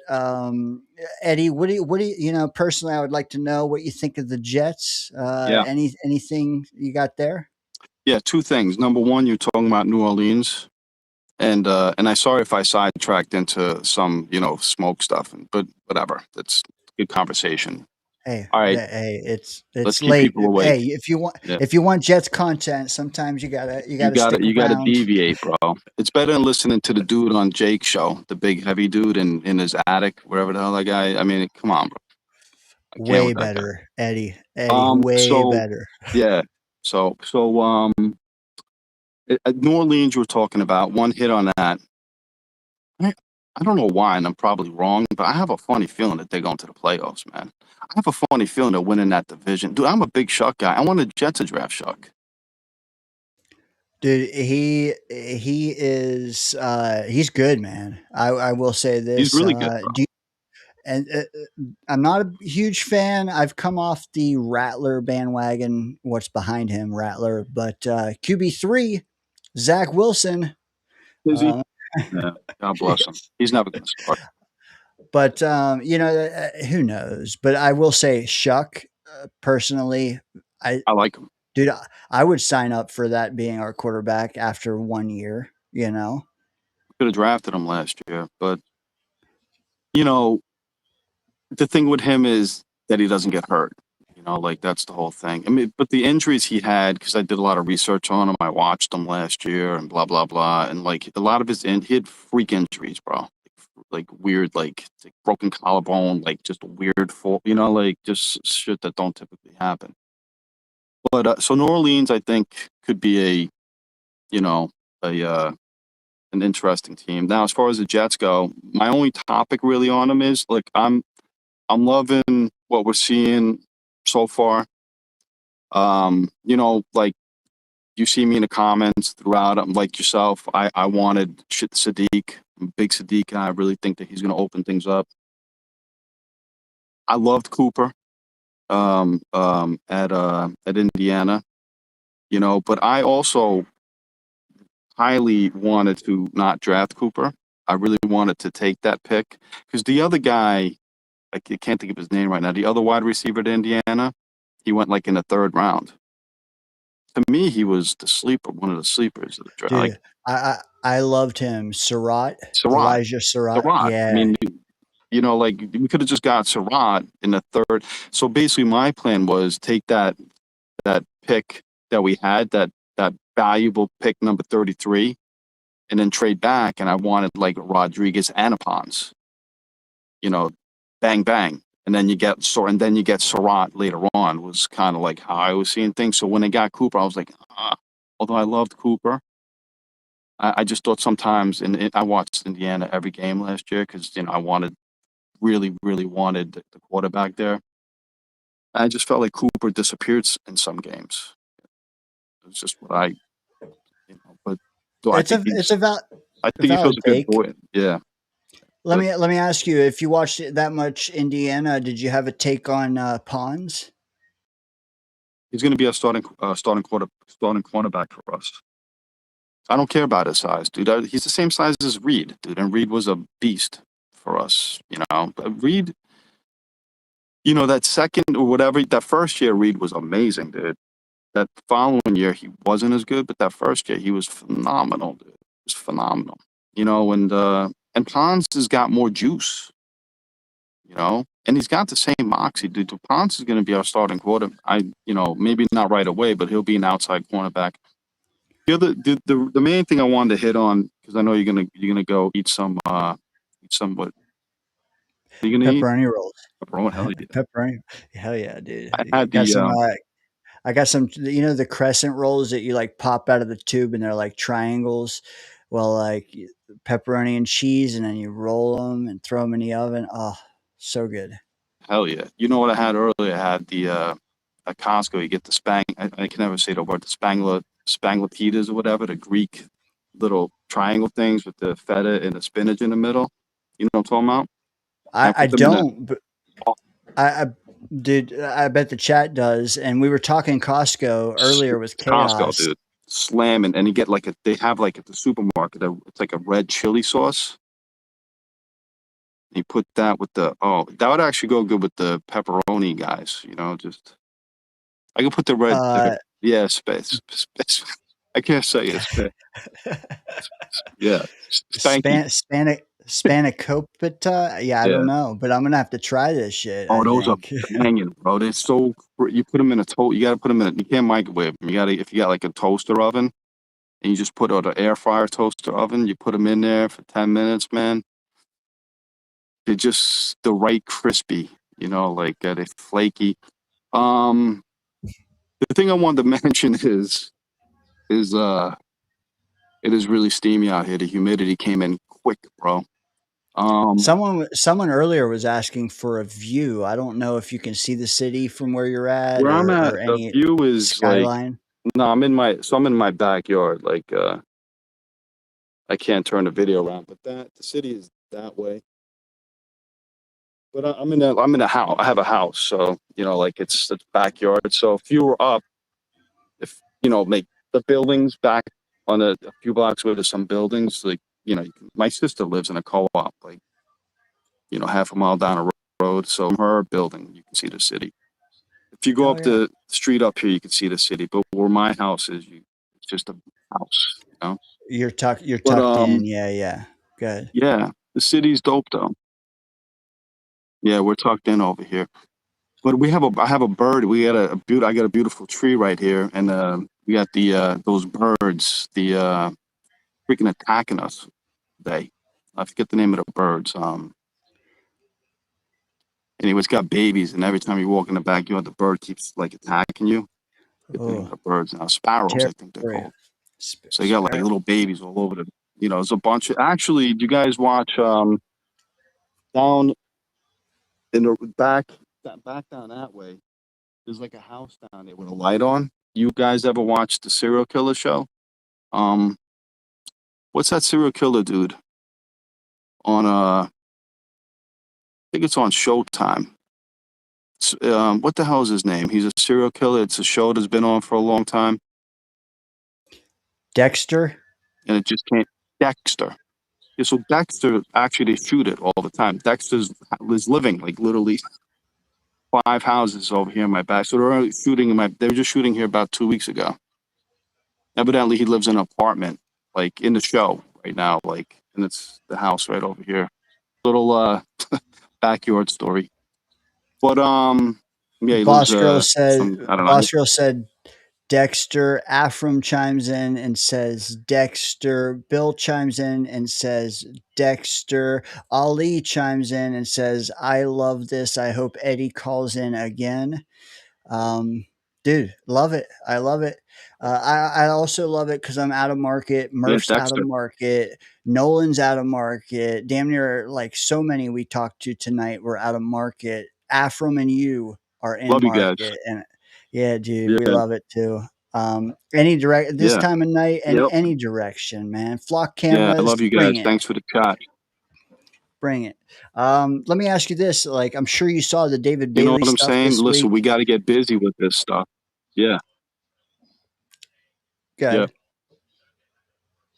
Well, I was just Yeah. sorry. There's a little bit Yeah. of a lag. Bailey, So, I'm like, well, let me fix this over here.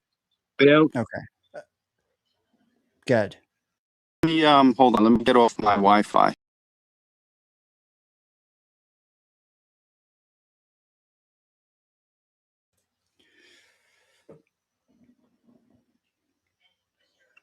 Scott. Okay. Scott's wondering, is Dexter alive again? Is it working now? Yeah, there you caught up. Okay. All right. Yeah, it was the Wi-Fi. So I'm on to 5G now. Watch out for We those good? frequencies, Eddie. 5G. Yeah, don't get me started. Don't keep it in your pocket, fellas. Don't keep it in your pocket, fellas. Not if you Put want it to on have airplane kids. mode and go to sleep. Yeah.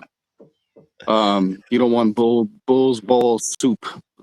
But so yeah, the whatchamacallit, the linebacker.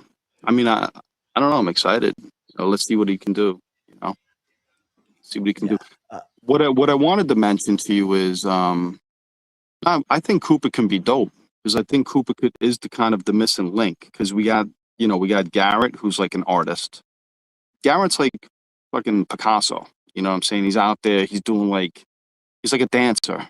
He's amazing. Even Aaron Rodgers is like, this dude is like, he's insane, dude. I've never seen anybody so crispy like him. And then you got AD, who's like that guy we need, right? That just sick wide receiver. And then you got Cooper to kind of fill in the middle, But then you got Sadiq, who can just take out linebackers. I don't know what's going to happen with Taylor. I was never big on Taylor. We'll see what happens. I just think he's kind of a little bit of a jag, but we'll see what happens. Hopefully he's a superstar and blah, blah, blah. I don't know. I see. I see where you're coming from, man. For me, honestly, I see a lot of Conklin, and I hope that's not the ceiling. I hope that's the floor. Yeah, Conklin, I liked Conklin. Conklin, I thought if you had like, because he was kind of here like just in his 3-year prime, let's say. And if he had like a Joe Burrow or like competent quarterback, he could have been pretty damn like he wasn't that bad, Conklin. He really wasn't that bad. No, But no, and I didn't mean to knock him by saying I hope that's no, Mason Taylor's no. floor. No, I know that. Yeah, but Yeah. yeah, you know what I'm saying. Yeah, I'm Yeah. with you too. Yeah. No doubt. All right, let me say this before you go. This is the main reason why I called. Baker Mayfield. All right, let me just say this without getting in trouble by the chat. I feel like I'm always battling people in the chat across the chats. I think I'm battling Buffalo. I just left a comment on Buffalo's channel earlier, so I saw he got back to me during this. He's probably like, "What?" But dude, I'm like, I don't like. I feel like a lot of Jets fans is like, the fox chasing the rabbit. You know what I'm saying? Like and Baker's like another rabbit. Oh, gotta get the rabbit. Gotta get the rabbit. Like, and even if the rabbit has like, smallpox and shit from the 1920s and shit, they still want to. They don't like investigate that. It's just it's a rabbit. We got to get the rabbit. Like there's nothing below the surface of seeing. Well, I say all that to say this, and this is just my take on it. And I'm probably wrong. I'm wrong. My buddy Kevin in Arizona, who was a New York guy, he used to say, I used to make 150 mistakes a day. Now I make 50. So like that's a great line, right? So, like, I'm probably wrong with this, but I say all that to say small quarterbacks don't win. They don't win. Like, when was the last Breeze won with Sean Payton, who's maybe the best coach in the league other than Belichick? I don't know. I mean, Shanahan has him. I mean, Sean Payton is amazing, bro. Right? Hall of Fame coach. He won one with a Hall of Fame quarterback, Breeze. Who else that's small has won a Super Bowl?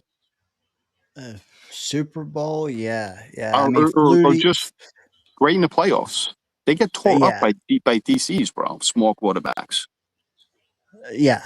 I mean, here's the thing, though. Like, what are we talking about? Are we talking about Baker and foregoing drafting a quarterback? Are we talking about just using Baker? See, me, I'm talking about Baker as a bridge post Geno and pre draftee. Bakers don't want that. Baker don't want that. Baker wants what Darnold got, right? Dude, Baker's young, bro. He's got like a 7-year. Like he's just getting. That's the thing with Baker and Darnold. Like they've been in the league since 2018, but they don't have the same wear and tear as Josh Allen and Lamar. They've been kind of playing. Chat, Eddie, the chat saying Russell Wilson. Thoughts?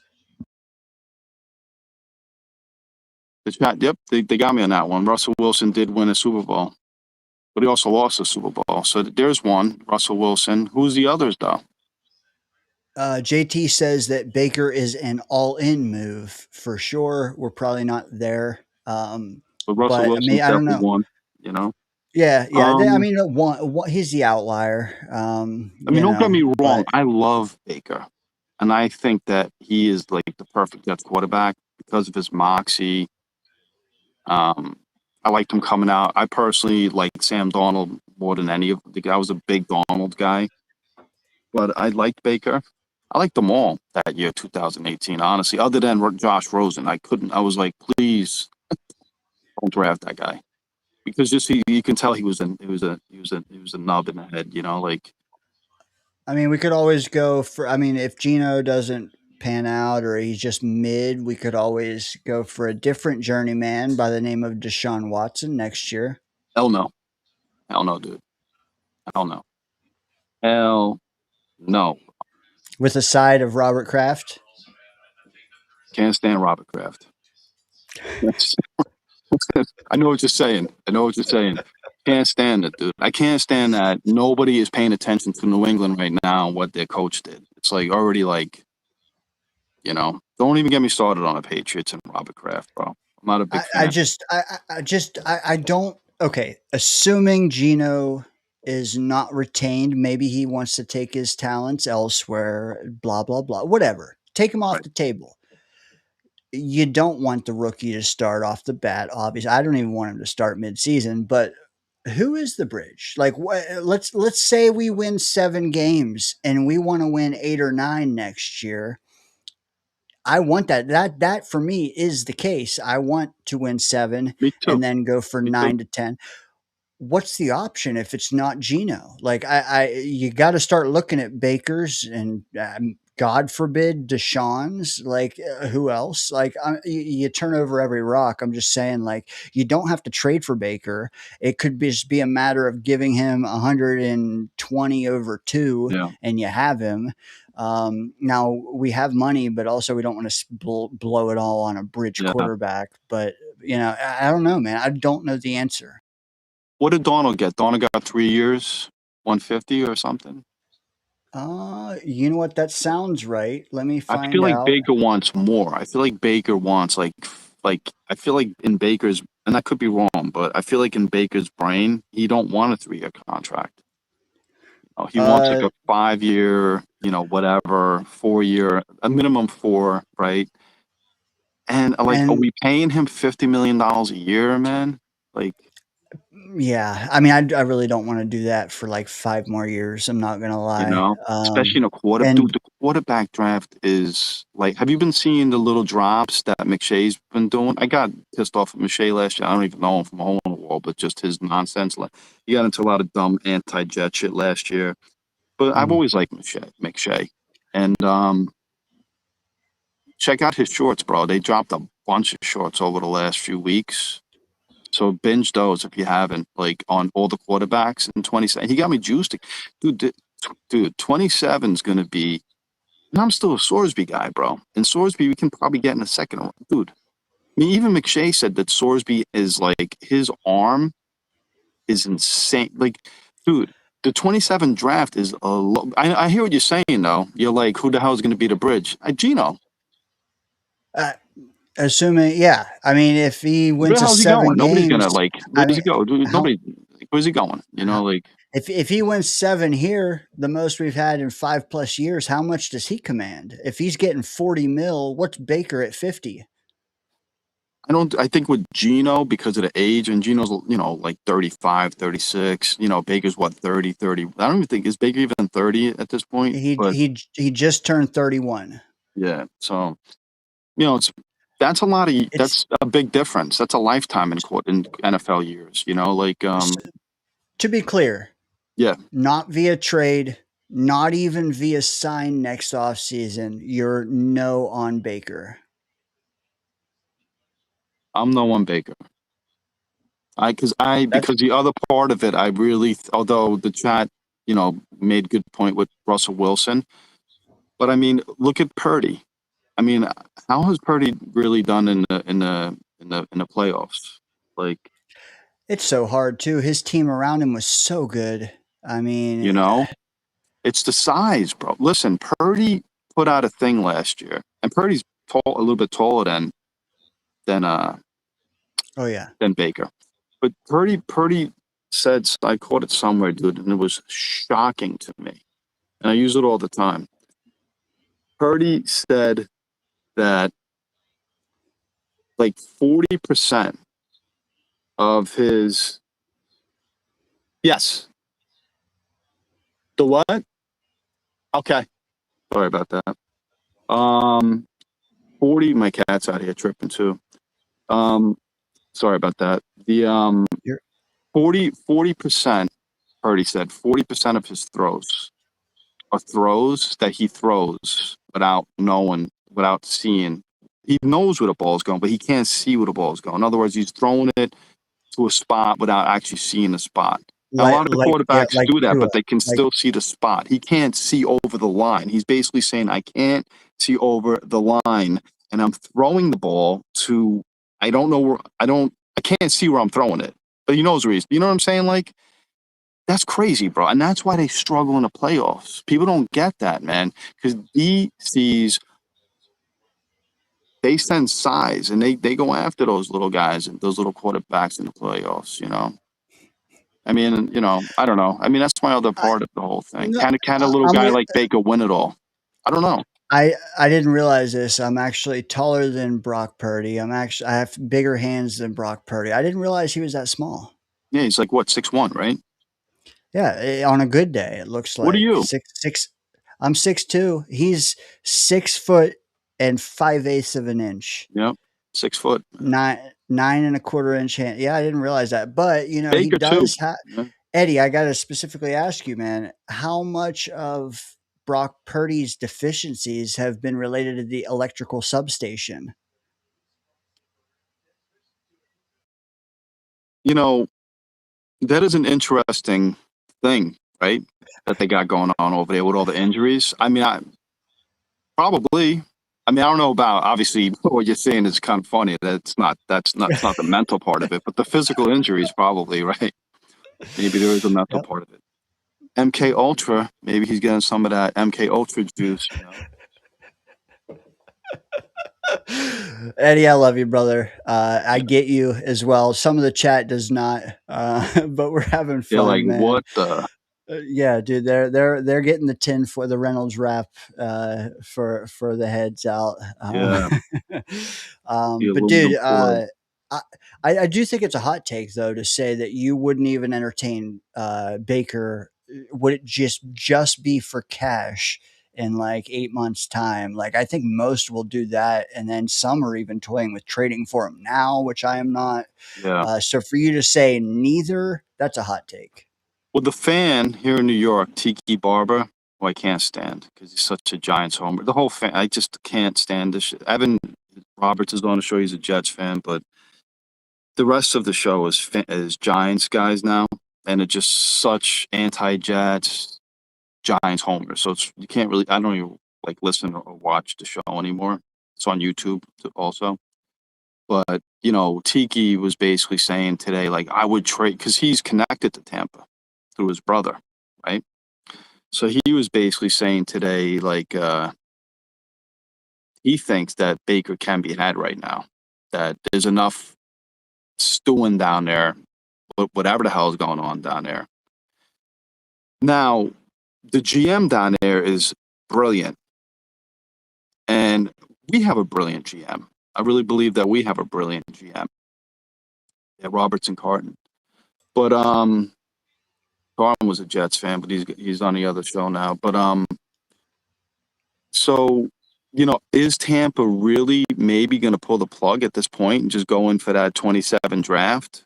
Because they could potentially do that with Baker. They could say, you know what, if you're going to start beefing like this, dude, we'll just the Jets will we'll get a one from the Jets, their best one next year, or two ones. I don't know. And some fans are like talking about giving up a 1 or 2 ones. Like, what? Like, no. I would not do that, bro.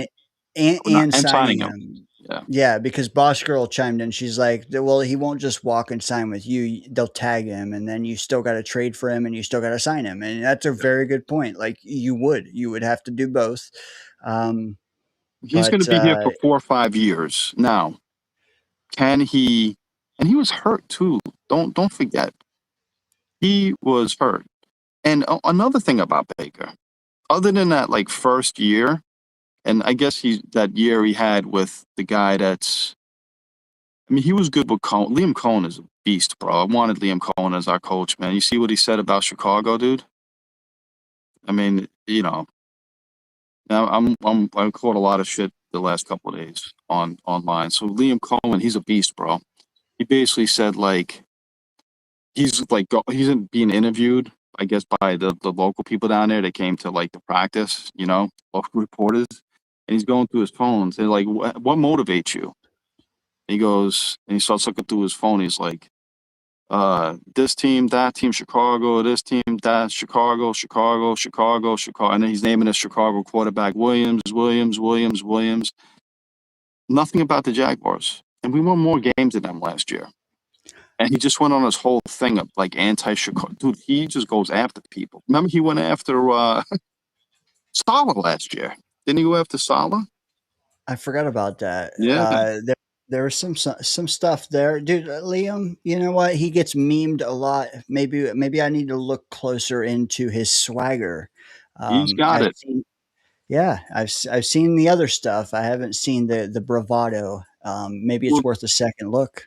The first take on him, it was like the Adam Gase, the breaking your knees Detroit guy.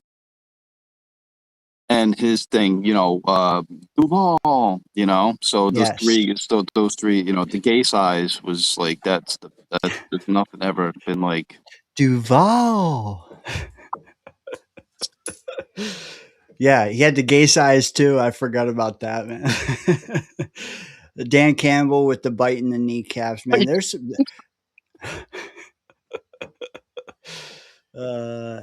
Eddie, man. good talking to you, man. I hope you stick around all off season, man. Oh We're just getting God. we're getting into the good stuff, so don't go disappearing on me now, man. Oh my God. You hear these clowns way in the background doing those No. 360 burners in the street, man. In the middle of the night, this shit. I hate that shit, dude. It's like graffiti now. That's I don't know about where you guys are in the world, chat and yourself. I know you're in Oregon, but I know Boss Girls down where I used to live in Arizona, but um it's like graffiti now here in the city. Like these dudes, like I swear to God, like they mark intersections with like their burnouts. And Ah, like every other intersection now you go through, you'll see like a burnout. And I feel like I've never read this anywhere, but just the street smart thing in me goes, that must be like a thing amongst their community of these people that do yeah. that. Like, dude, I did the street over here. That's my, you know what I mean? Like, That's I my don't know. tire tread. Yeah. You know what, dude? When I was in Ohio, first 30 years of my life, we had our share of burnouts, man. But it wasn't the same kind. Uh, Oh, uh, Eddie, man, dude, not a bad week for Jets content. First week is the key. We got to remember that first week of content, all positive. I like who the positive was coming from, man. But just the tip of the iceberg, right? yeah. So Listen, before you go, I'll say this, bro. It was a good week for us, for the Jets. we got to remember that. Like everything is going smooth. Glenn looks like it's for me the biggest thing was hiring Frank, right? Because I thought right away I said, well, this guy's got the wisdom and he's got the humility that Glenn needs. You know what I'm saying? And he'll rub off on Glenn, and he's already doing that. And Glenn really needed that. He was too abrasive, and he needed to be sanded down. And Frank is like sanding him down into like, and you can see that already with Glenn. Like Frank, because you're the average, what, the 3 or 4 or 5 people you hang out with the most with, and so they're around each other a lot. So it's gonna happen organically, and I think that's huge. I think Glenn is changing, and that's a great sign. And he's had a good week, and I like that they were off today. I like that he's kind of trying to build this thing up. It's creative. It's not like his old school thing that he came in with last year, like the Giants right now. The Giants are like they're in West Virginia. I think Murphh is down there, right? And the Giants are like 10 days straight of practice out of 11 days there, or something insane. And then like things coming out of Baltimore, and I love Harbaugh. I think he's a freaking top coach. But a lot of players coming out of Baltimore basically whispering like he was too it was too much, like I don't know. I just feel really good about the players and what we have, and yeah, I feel good about Gino. I feel good about so it was a good, like you said, it was a good week. Nothing stupid, nothing crazy. It's a good baseline to build off of. correct, dude. Great call, Eddie. Have a Cheers. good night, man. God bless you guys. Cheers. You know what? Cheers, brother. For Cheers. sure. Always good talking to you, Yep. man. Have a good weekend, okay? Later, guys. Later, chat. Later, Dana. We'll see you. Much love. Much love, my man. Eddie calling in to the Danger Zone. Hope you guys appreciated that call in. Everybody but Bill. Not you, Bill. Excellent call. Indeed, Crispy. Thank you. Putting a bow on that. My AirPods are dying. Not that I got to hear anything anymore, except, the fantabulous outro. Yeah, we talked some food tonight with Chaos. We talked it with Eddie. We talked it with Murph, man. I forgot to ask Eddie about another food, Pizzagate. We'll have to get his take on that next time. But yeah, dude, Eddie, hey, Iowa said it. Eddie is a cool cat. He is. Also, his eyes are wide. There's a lot of folks who don't even know what the hell we were talking about with our little secondary language. But I know what he's talking about. Flock. How do some of you not even know what flock cameras are, man? Come on, Google. Do something, man, because there's about to be 150 in your hometown watching everything. But all right, I'm gonna take the tinfoil off my head. I'm gonna put it around some nice, tasty pepperoni rolls. Okay. Ali chiming in. I don't know what this says, but I hope it's funny. I have a feeling it is. He says, and I quote, I asked AI to generate an image of what Ron Weasley would look like if it were Thunder. Oh, why didn't I proofread this? If it were Thunder Beast's micro penis, take your hat off so I can compare.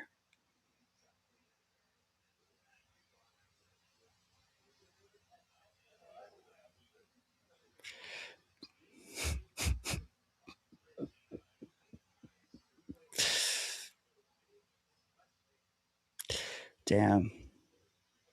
These bad boys. Oh my God.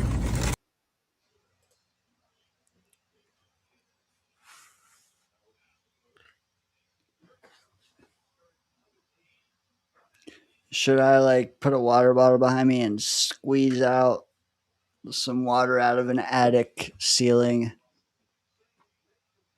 Ollie. Havmo says, don't do it. Don't do it. Crispy says, looking good. You guys are the best liars I've ever seen. Appreciate y'all. Yeah, dude. Wearing a hat probably wasn't the best choice for showing off the noggin.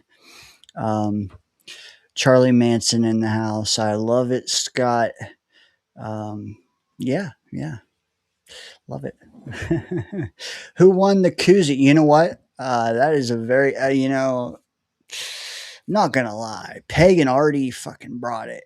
However, I have koozies going to them already that have already arrived in their home state.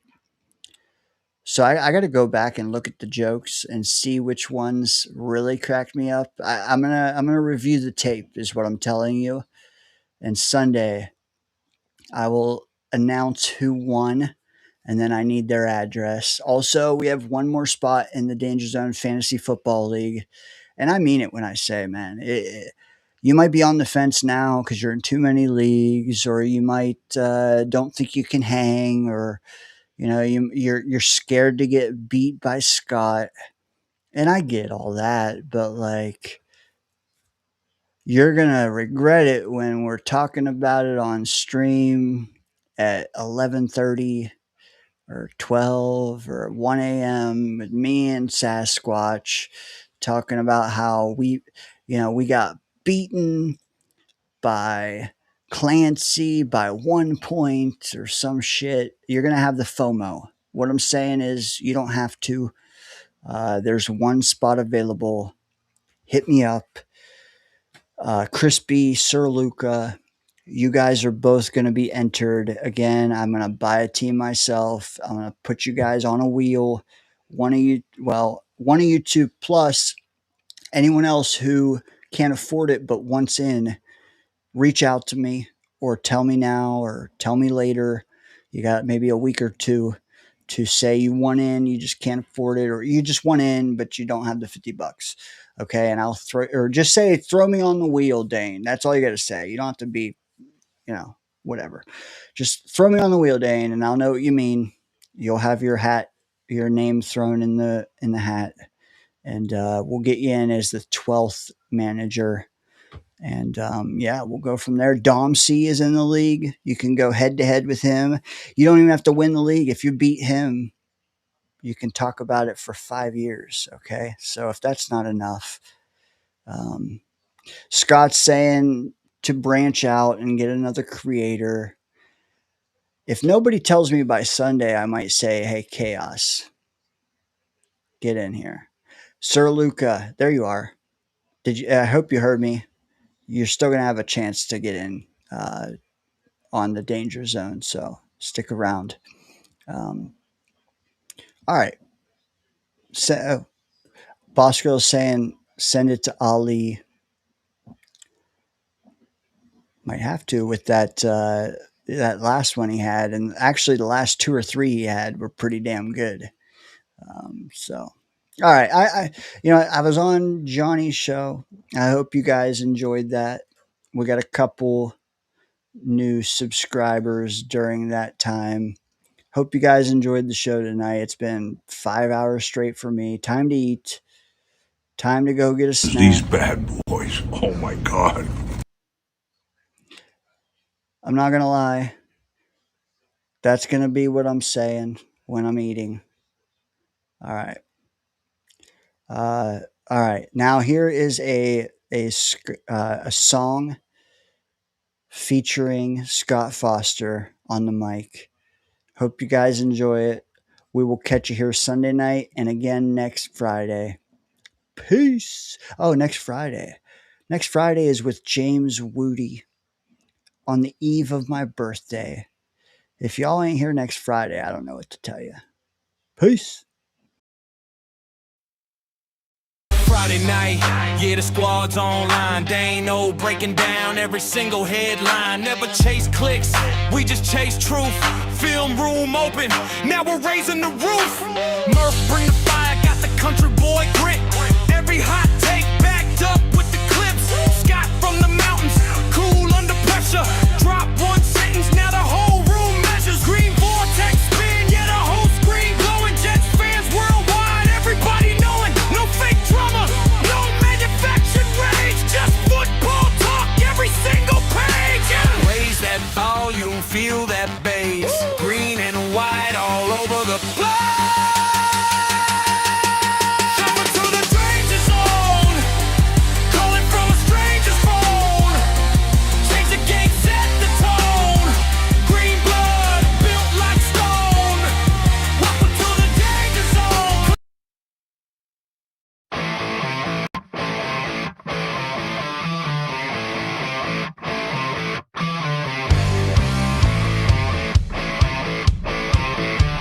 I love the show. I love you guys. Fucking let's go Jets.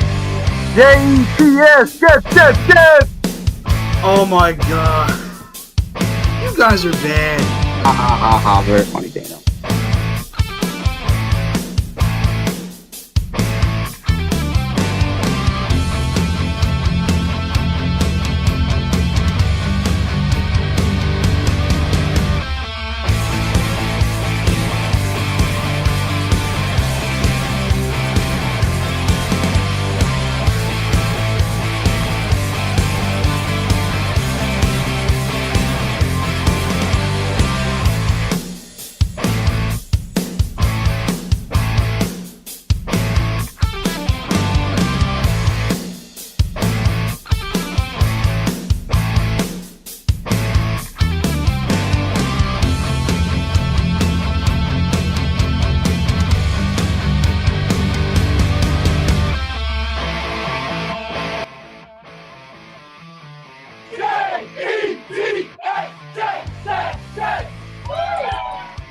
We can't all be beautiful.